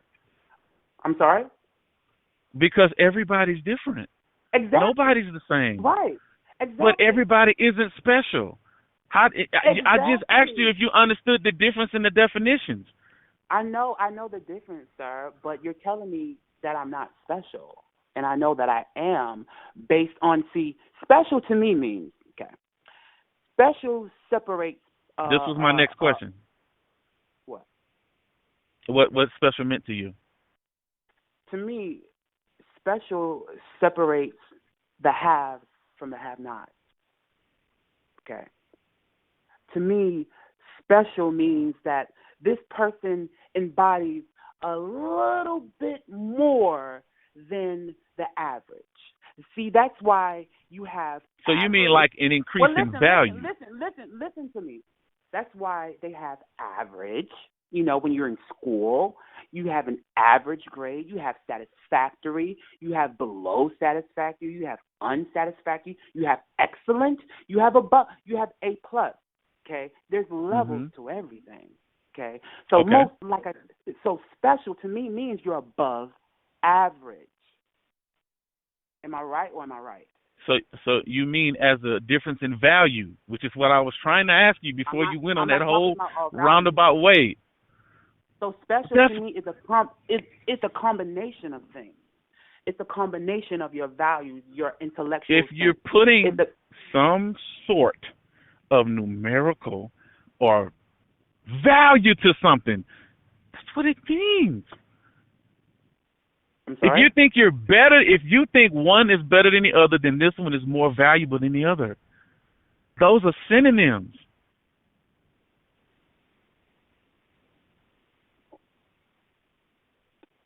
Okay. Did I lose you? No, you didn't. I'm just waiting for you to finish your point. That was the point. What? Sir. When you Sure. Listen, bro. If one thing is more special than the other, that means that the more special thing is more valuable than the other. Yes or no? No. I wouldn't say that because a homeless person on the street could be more valuable than the rich motherfucker living in Tribeca. Is the homeless person on the street special? You don't know what, because the thing is, because you're judging the homeless person on the street, right? But you don't know who that homeless person was before they were homeless. So that homeless person can very well be of more value than the motherfucker in Tribeca. See, the motherfucker in Tribeca, he currently holds that position. He can currently afford that. He currently has the mental capacity to deal with life like that. However, the homeless person probably gave up. That doesn't mean that they're less valuable than a motherfucker that's in Tribeca. Do you understand my point? I do, but it doesn't. It makes no rational sense. Oh, okay. Because one person kept going and he built his finances or whatever kind of success it is that you're trying to get to, and the other person literally, and I quote what you said, gave up.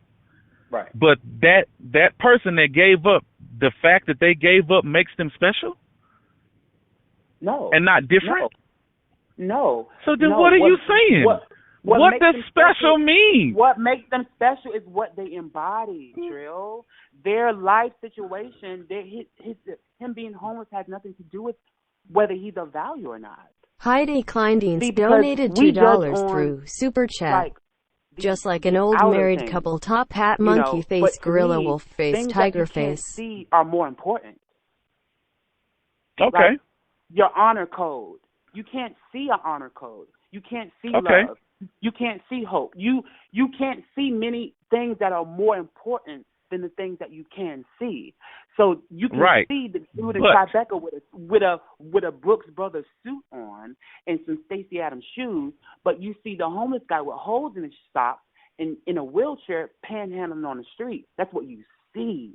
But what about the things that you don't see? So what I say with you is you see the things that I said yesterday. You can gather all of that and say, like I said, with the broken home and all of that. However, you don't see the special shit that's inside of you. You don't see that. Just like you can't see hope.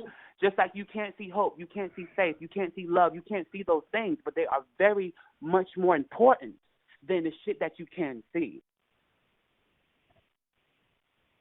In your opinion, I'll take that. But also, you can't quantify none of that shit. You can't prove none of that shit. It's what you believe in. I don't have to prove it to you. That's the thing. And that's the thing. I don't have to prove anything, bro. And this is the right. Thing so what you're saying is it's all on feeling. Everything I said was factual. Shit that I can prove. That's the difference. That's why I'm saying you're delusional, because it's all in your head.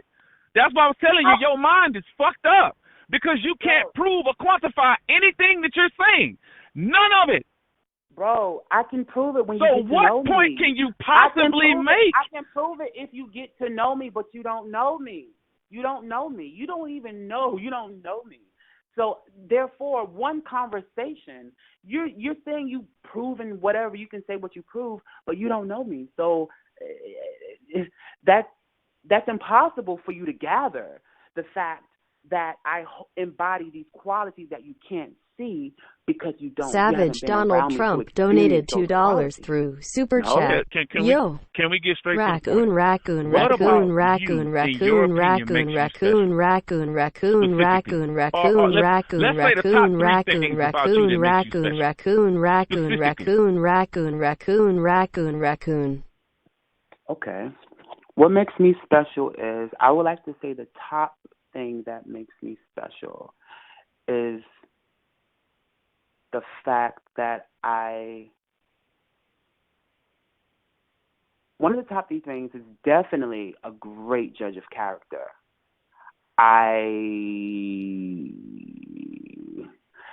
Great judge of character. I can foresee many things before they happen. Okay. Number 3, my ability. No, I said 1 and 2.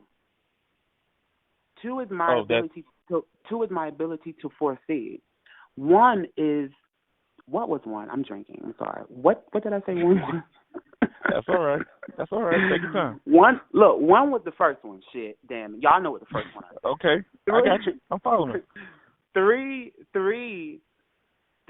is. I had it right on my fucking tongue, man. Foresee, judge of character. I can foresee things before they happen, and my ability to be my ability to be resourceful, I would like to say. So, yeah. I love those three. Thank You want to know why? Why? I share those same three. Okay. Would you believe that? Would you believe it? I mean, I can. Heidi Kleindienst donated can, but do $2 you through believe it? Super Chat. Now that I said it. Paraguay monkey, Argentina monkey, Paraguay someone monkey, said that Argentina they threw monkey, their damn girlfriend Paraguay. out the damn house naked. You know what I'm saying? I won't get them. You know what I'm saying? So I can't be like, oh, this motherfucker telling the truth just because he said it. He probably threw his ass out naked, as far as I know. So that's what I'm saying. I can see that, you know, but I don't know. But you have the doubts. same way I don't know that motherfucker threw his girlfriend out naked. I don't know that shit. She threw his so ass you saying out I can't? Wait, hold on. So you saying that you could believe it, but you're leaving room for doubt, correct? Exactly. How would I be able to prove that to you? Here's the thing. You shouldn't have to.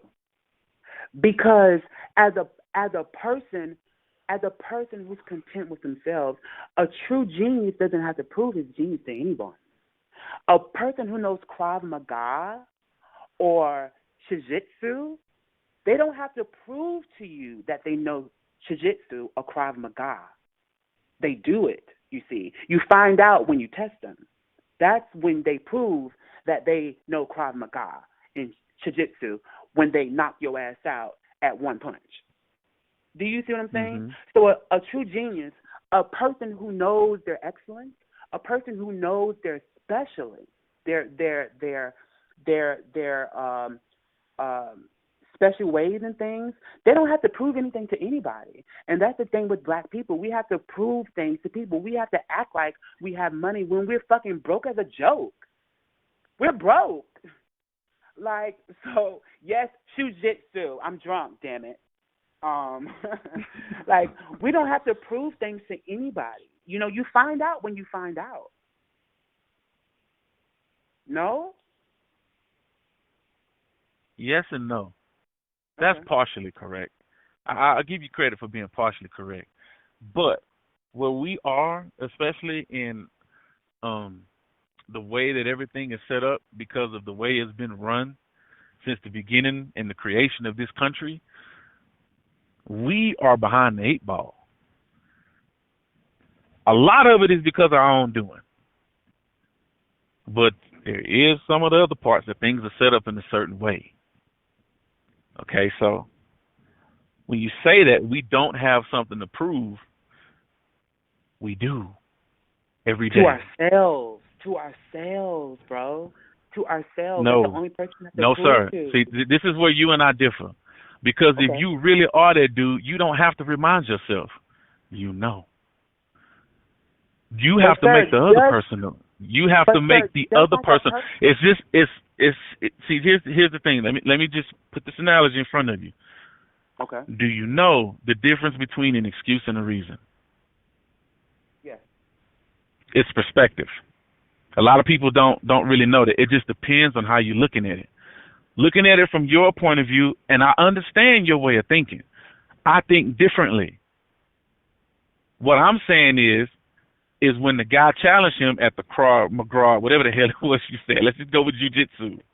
He had to show that guy after the guy challenged him that he was able to do that. But inside, he knew he was a master already. But he went through the motions and showed the dude. Now the other guy knows. So you could either say he didn't have to prove himself, but he did, but he actually did prove himself. That is a fact in the story in what you brought up. That is the fact. All I'm doing is bringing up these facts. That's it. You may not like the way I did it, which I understand, because sometimes my tone of voice and my assertiveness and the words that I choose to use rubs people the wrong way. I get it. But, again, you still have not disputed any of the facts that I stated. It's disrespectful. It's not rubbing people the wrong way. That may be, but disrespectful is a feeling. It's not a fact. I just want to mention what you said about proving yourself. Sure, go ahead. the whole proving yourself. You saying that if you know, you know. But Yeah. so if I am practicing these skills that I have, Mm-hmm. okay, practice makes perfect, right? Does LeBron James not go practice to does practice? not make perfect. But listen, Savage Donald to me. Trump donated Does $2 through LeBron Super James Chat. not This go bout to to put me to practice because sleep. he's Sleeping great? face, sleeping Because face, he is the sleeping top face, sleeping baller in face, the damn sleeping face, NBA? sleeping face, Because he sleeping has a face, sleeping school for face, boys? raccoon, raccoon. Because he embodies all of these things? Does he stop going to practice because he know he's number one? No, Trill. He keeps practicing. He keeps sharpening his skills. Because the moment that you think you know it all, the moment that you think that you have it all, is the moment that you're dumb as fuck. Because you have to keep going. You have to keep going. So and you have to keep proving yourself, because the cycle never ends. Just like a person who has a voice. A person who has a voice and who does not sharpen their voice, they're not going to be able to sing 10 years from now in concert, because they haven't sharpened their skills. That's the point that a knife has a sharpener. You buy a knife from the store, you use it a couple of times, guess what? It gets dull, Trill. You have to sharpen the knife to make it back sharp again. It's still a knife. That's true. It's still powerful. All of those things but you are have true. to sharpen it. The knife has to prove to itself, not to the owner. It's proving to itself that it's great, Trill. So you must prove to yourself that you are special. You must sharpen your skills. You must keep going. That's my point. So my point is, you don't have to prove anything to anyone else. The proving is for you to continue proving to yourself. That's why you have affirmations. People who wake up in the morning and they have signs on their walls that say, I am great. It's a reminder to let them know that they are great, just in case they're having a bad day. These are affirmations to keep going. That's soft. It's soft? That's for soft people, yes. Oh, okay. Look here, let me... So all the people who have affirmations, all these great people who are have for weak-minded people daily, they're yes, weak-minded. Sir. Yes, sir. So the people who are great out here, so what you're telling me is, sir, since you have all the answers, Trill, the people out here who are great, who are the movers and shakers of society, the movers and shakers, they have affirmations, and you're saying that they're soft, but look at what they obtain, look at what they're doing for the community. And you, Trill, the person who embodies it all, who is hard as a fucking rock, can you compete with them? If you could, you would.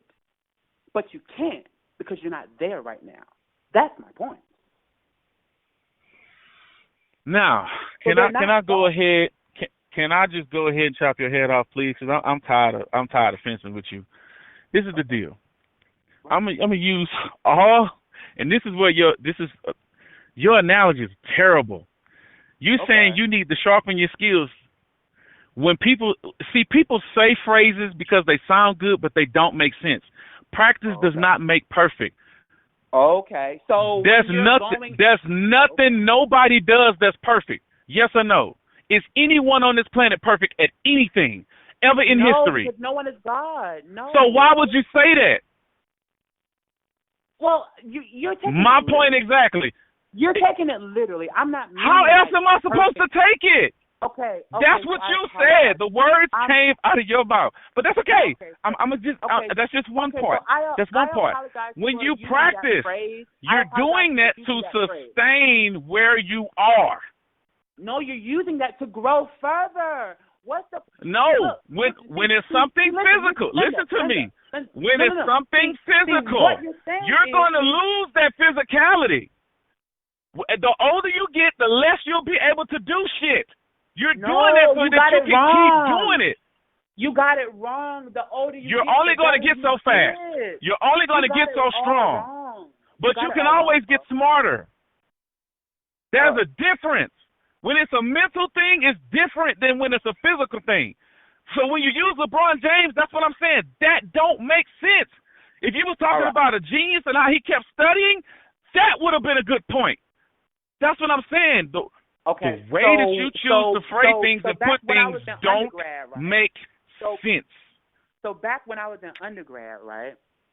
So all right. So when I was in I didn't get to finish, but okay. Okay, finish. Go ahead. No. Go ahead. You've already started. I'm not going to interrupt you. Go ahead. So when I was an undergrad, right, I played football. To your surprise, I played football in college. I won't kidding in high school. But freshman year, I was a little bit better. Junior year, I was way better than freshman year. Senior year, I was way better than that. But after that, I stopped playing football, right? I don't know the shit now. I stopped. Yeah.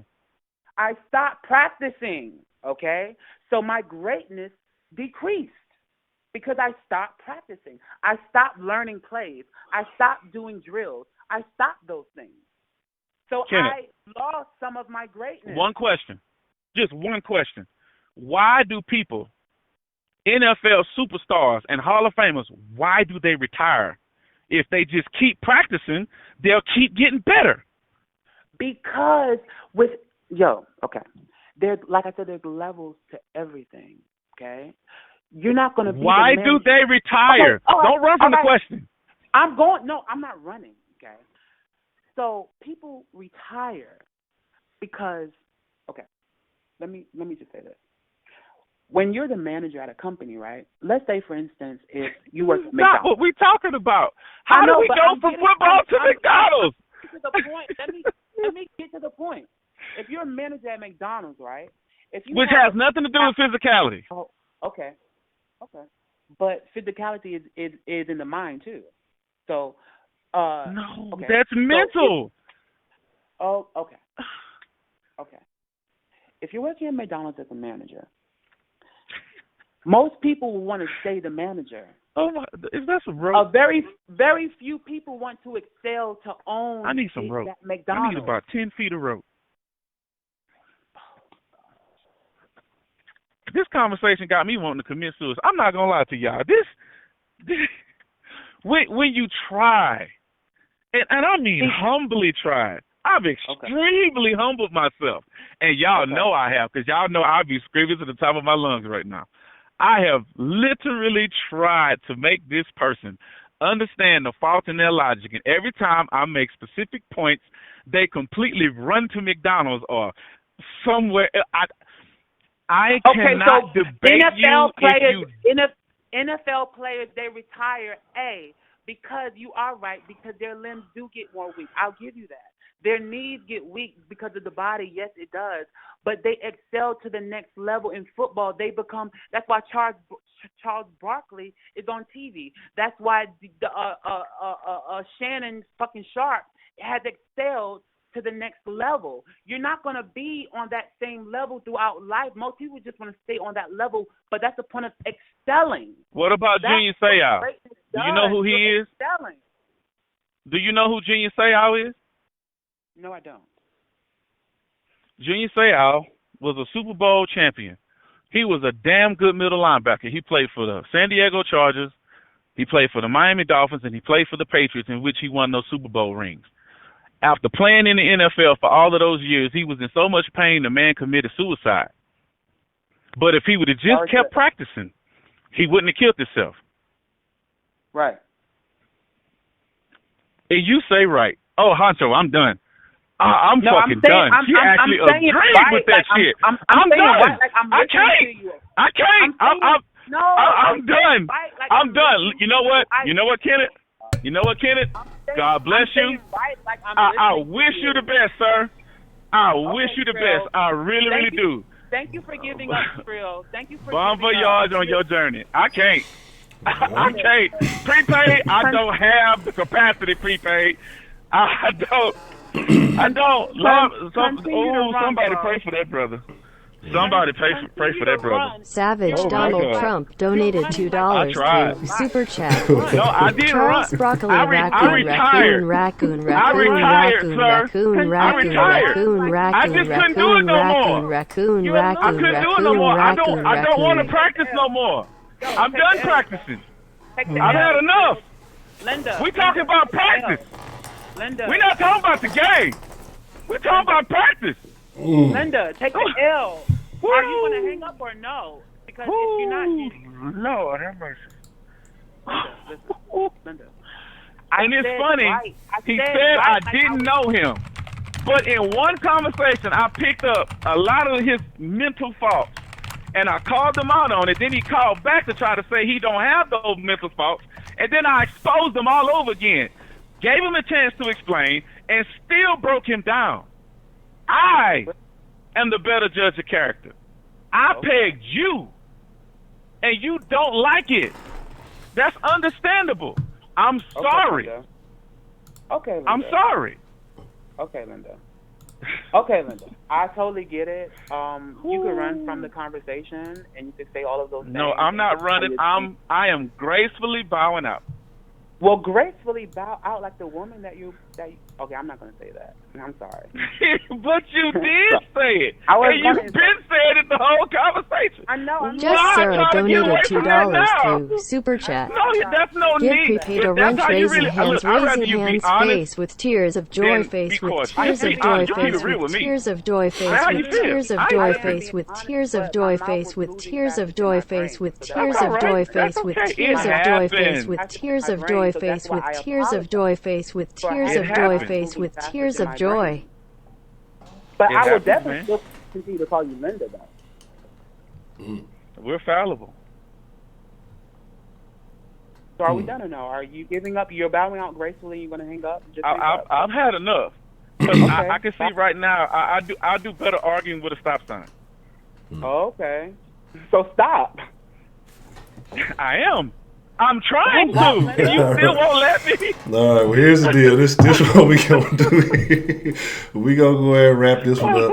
I ain't gonna know what time. I don't even know what time it is. Because I'm finna go take my ass to Walmart for no good reason. It's just always some sights late night at Walmart. I'm going to get into some shenanigans. But all bullshit aside, I appreciate the both of you exchanging verbal jabs for as long as y'all could go. So thank you, both of you gentlemen. I'm going to hang up. I'm going to address the chat. We're going to get ready to wrap it up.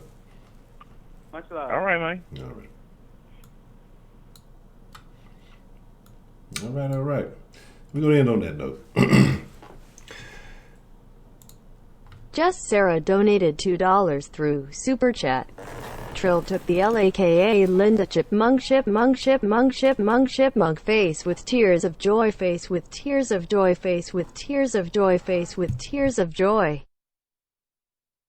It's a lot been going on in the den. A lot been going on in the den.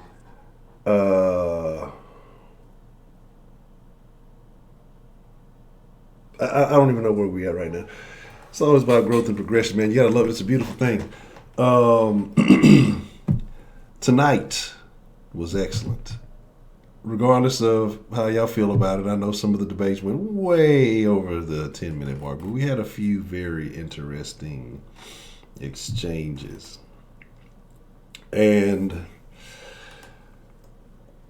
just to kind of recap, we had started off, I think, with Solis and Miss Grace. So that kind of got the party started. Then Solis and Ashley. And then I believe after that was that Miss Tia and Miss Meat, I believe after that, Angela. Then I believe it was Prepaid and Ashley after that. And then we had Trill and Kenneth. And again, this is not, some of y'all who are like Kenneth, it's not young Kenneth who's still in high school. Okay, this is a new Kenneth, Kenneth Fitzgerald, so glad to have you. Very entertaining, very interesting conversation. I find it interesting, a lot of these conversations, because there's certain points where there are agreements on certain things where people agree and where people disagree. And so I find that extremely interesting. And that's why I believe, and that's why I say the den is a very interesting thing, because I think that people all have points where they agree, but we tend to see each other. Let me take these headphones off. We tend to look for the differences in one another. That's the thing I think most people seek when they check on it. Because I think we all, naturally, well, if I agree with this or we have the same kind of views on something, we're not going to really trip on that. But I think we seek the differences and we look for those things maybe a little bit more than necessary, but it is what it is. I mean, that's just human nature. But, there's that. Savage Donald Trump donated $2 through Super Chat. Seau didn't get ring American football, American football, American football, American football, American football, American football, American football, American football, American football, American football, American football, American football, raccoon. Hey, hold up, baby. You can make a song out that shit. That shit was going down. That shit was jamming. All right, let's take a final vote on that one. Very interesting. Oh, I didn't. The last vote. Oh, prepaid his extra bonus pistachios for that one.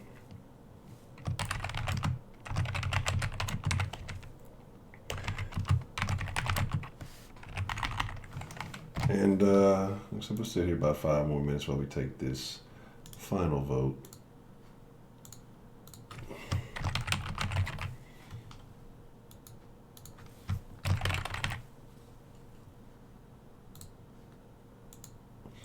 And I definitely, I gotta get on my shit, man. I gotta get the den growing. It's definitely a couple folks that deserve some moderator duty, but we gotta get some growth in here before you know it, everybody will be a moderator. Make sure you put vote and exclamation point all together, no spaces, then a space, and then the number for who you choose to win. So, man, again. You know, but I find it very interesting, man. DeMarque, see, that's why your wrench is always on the brink, DeMarque. You're the one mod that you just got to always upset the apple cart. And I saw a text message late, and I wish I would have saw it. Right? I wish I would have saw it because apparently. Breaking news, Braylon had some smoke for Broderick. And I missed that. I definitely would have liked to have seen what that was all about. So maybe next time we do this, that'll be the deal. Yeah, this will be like a once a week thing. It'll definitely be a once a week thing. Because I don't think that we could do this every day or too many times a week. Because one, you gotta actually have other conversations to build up some situations. There's always going to be conversations that somebody's going to say they disagree with this person or that person on, and then you have to get to it. So it'll be like a once a week thing that we do it. Man up, what's the motherfucking deal?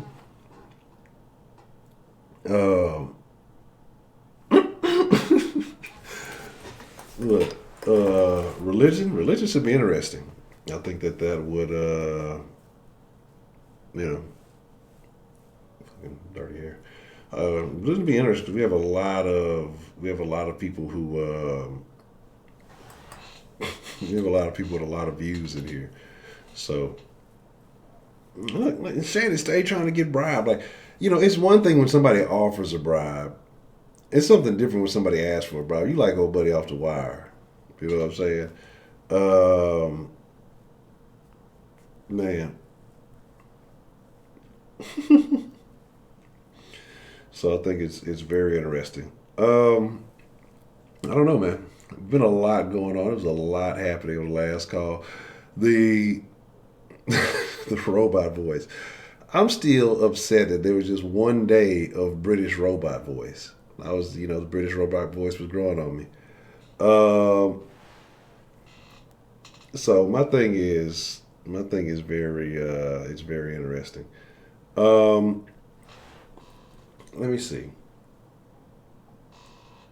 I didn't change it. I didn't do nothing to the first time. I didn't fuck with the damn thing the first time. That's what I say. Like it just it fucking switched it up on its own.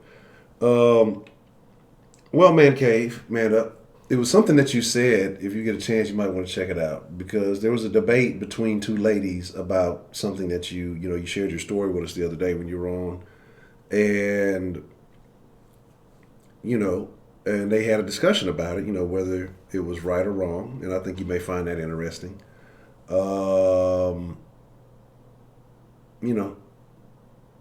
So that's just kind of I think you should check that out. You might find that interesting. Yes, Ron Rising is Ashley, so she uses that name so she can join in with the other fellows when they claim that we're bashing women. even though we would never do such a thing. Y'all got a minute left to get your votes in. Vote 0 for Kenneth, vote 1 for Trill, and we'll make that shake.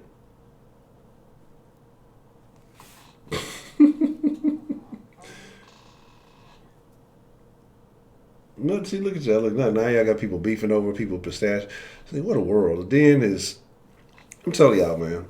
Ashley, one, me and you need to talk. You need to tell your ex-husband to sponsor the Den, and we'll turn it back into the Kush Den.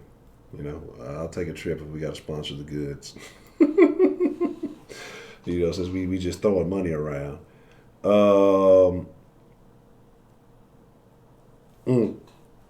That's tough. So you're saying that the women in the Den are abusive? Is that what you're saying? Why would you say such a thing like that? Yeah, I fire this shit up. On like we used to. Man, y'all, I don't know. We don't need to go back to the Kush Dens. We've come so far. Those of you who have been riding with the Den for a long time, we've come so far from the Kush Dens. It was a completely different ball game. Man, it is something different now. Yeah, the timer is up, and so look, Shannon, you can't get no vote because the voting is over. You took too goddamn long. See, that's what happens when you be out there stalling my Debo.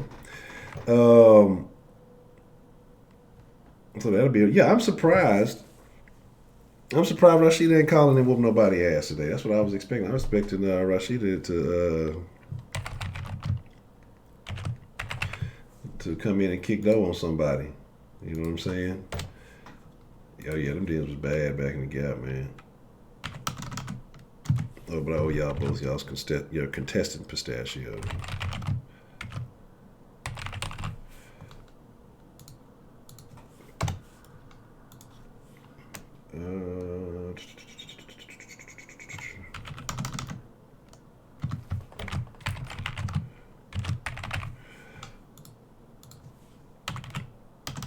I appreciate everybody who did call in and participate in the debate this evening, or exchange, or whatever you want to call it, for being good sports about it. Well, when did you disappear, Dan? Because I don't know what all you missed or didn't. So very interesting. Everybody who participated in a debate got 15. Everybody who was willing to put themselves out there to argue on the line got 15,000, and then whoever won by voting got an extra 5,000.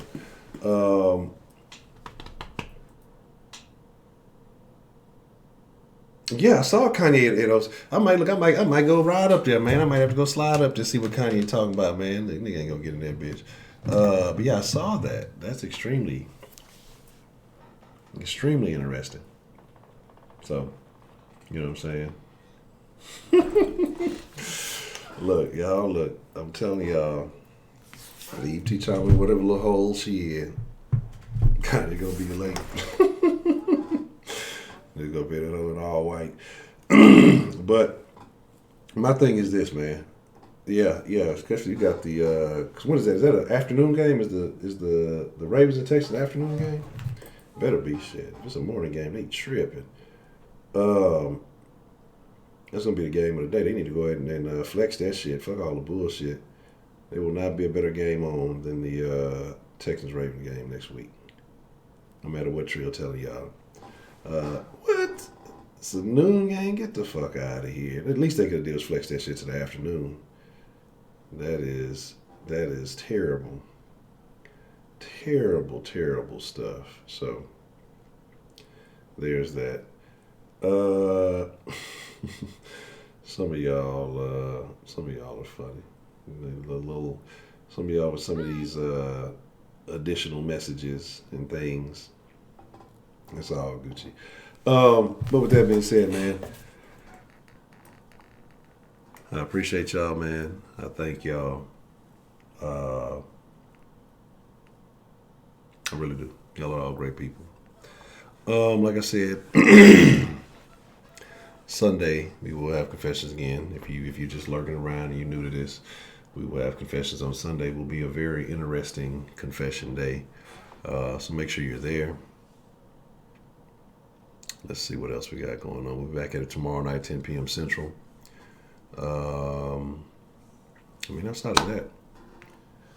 Outside of that, man, it is what it is. So, already, man cave, I appreciate you coming through, man. So, with that being said, I appreciate each and every one of you. It is an honor, a privilege, and a pleasure. I really enjoyed tonight. Started off slow boogie, but it really got rocking. I think once, sometimes it just takes somebody to kick the dough down, and then it gets really interesting. I'm going to be interested to see what the future holds. But y'all be cool like y'all be cool. Y'all ain't got to go home. But I got to get the fuck up out of here because I'm gone.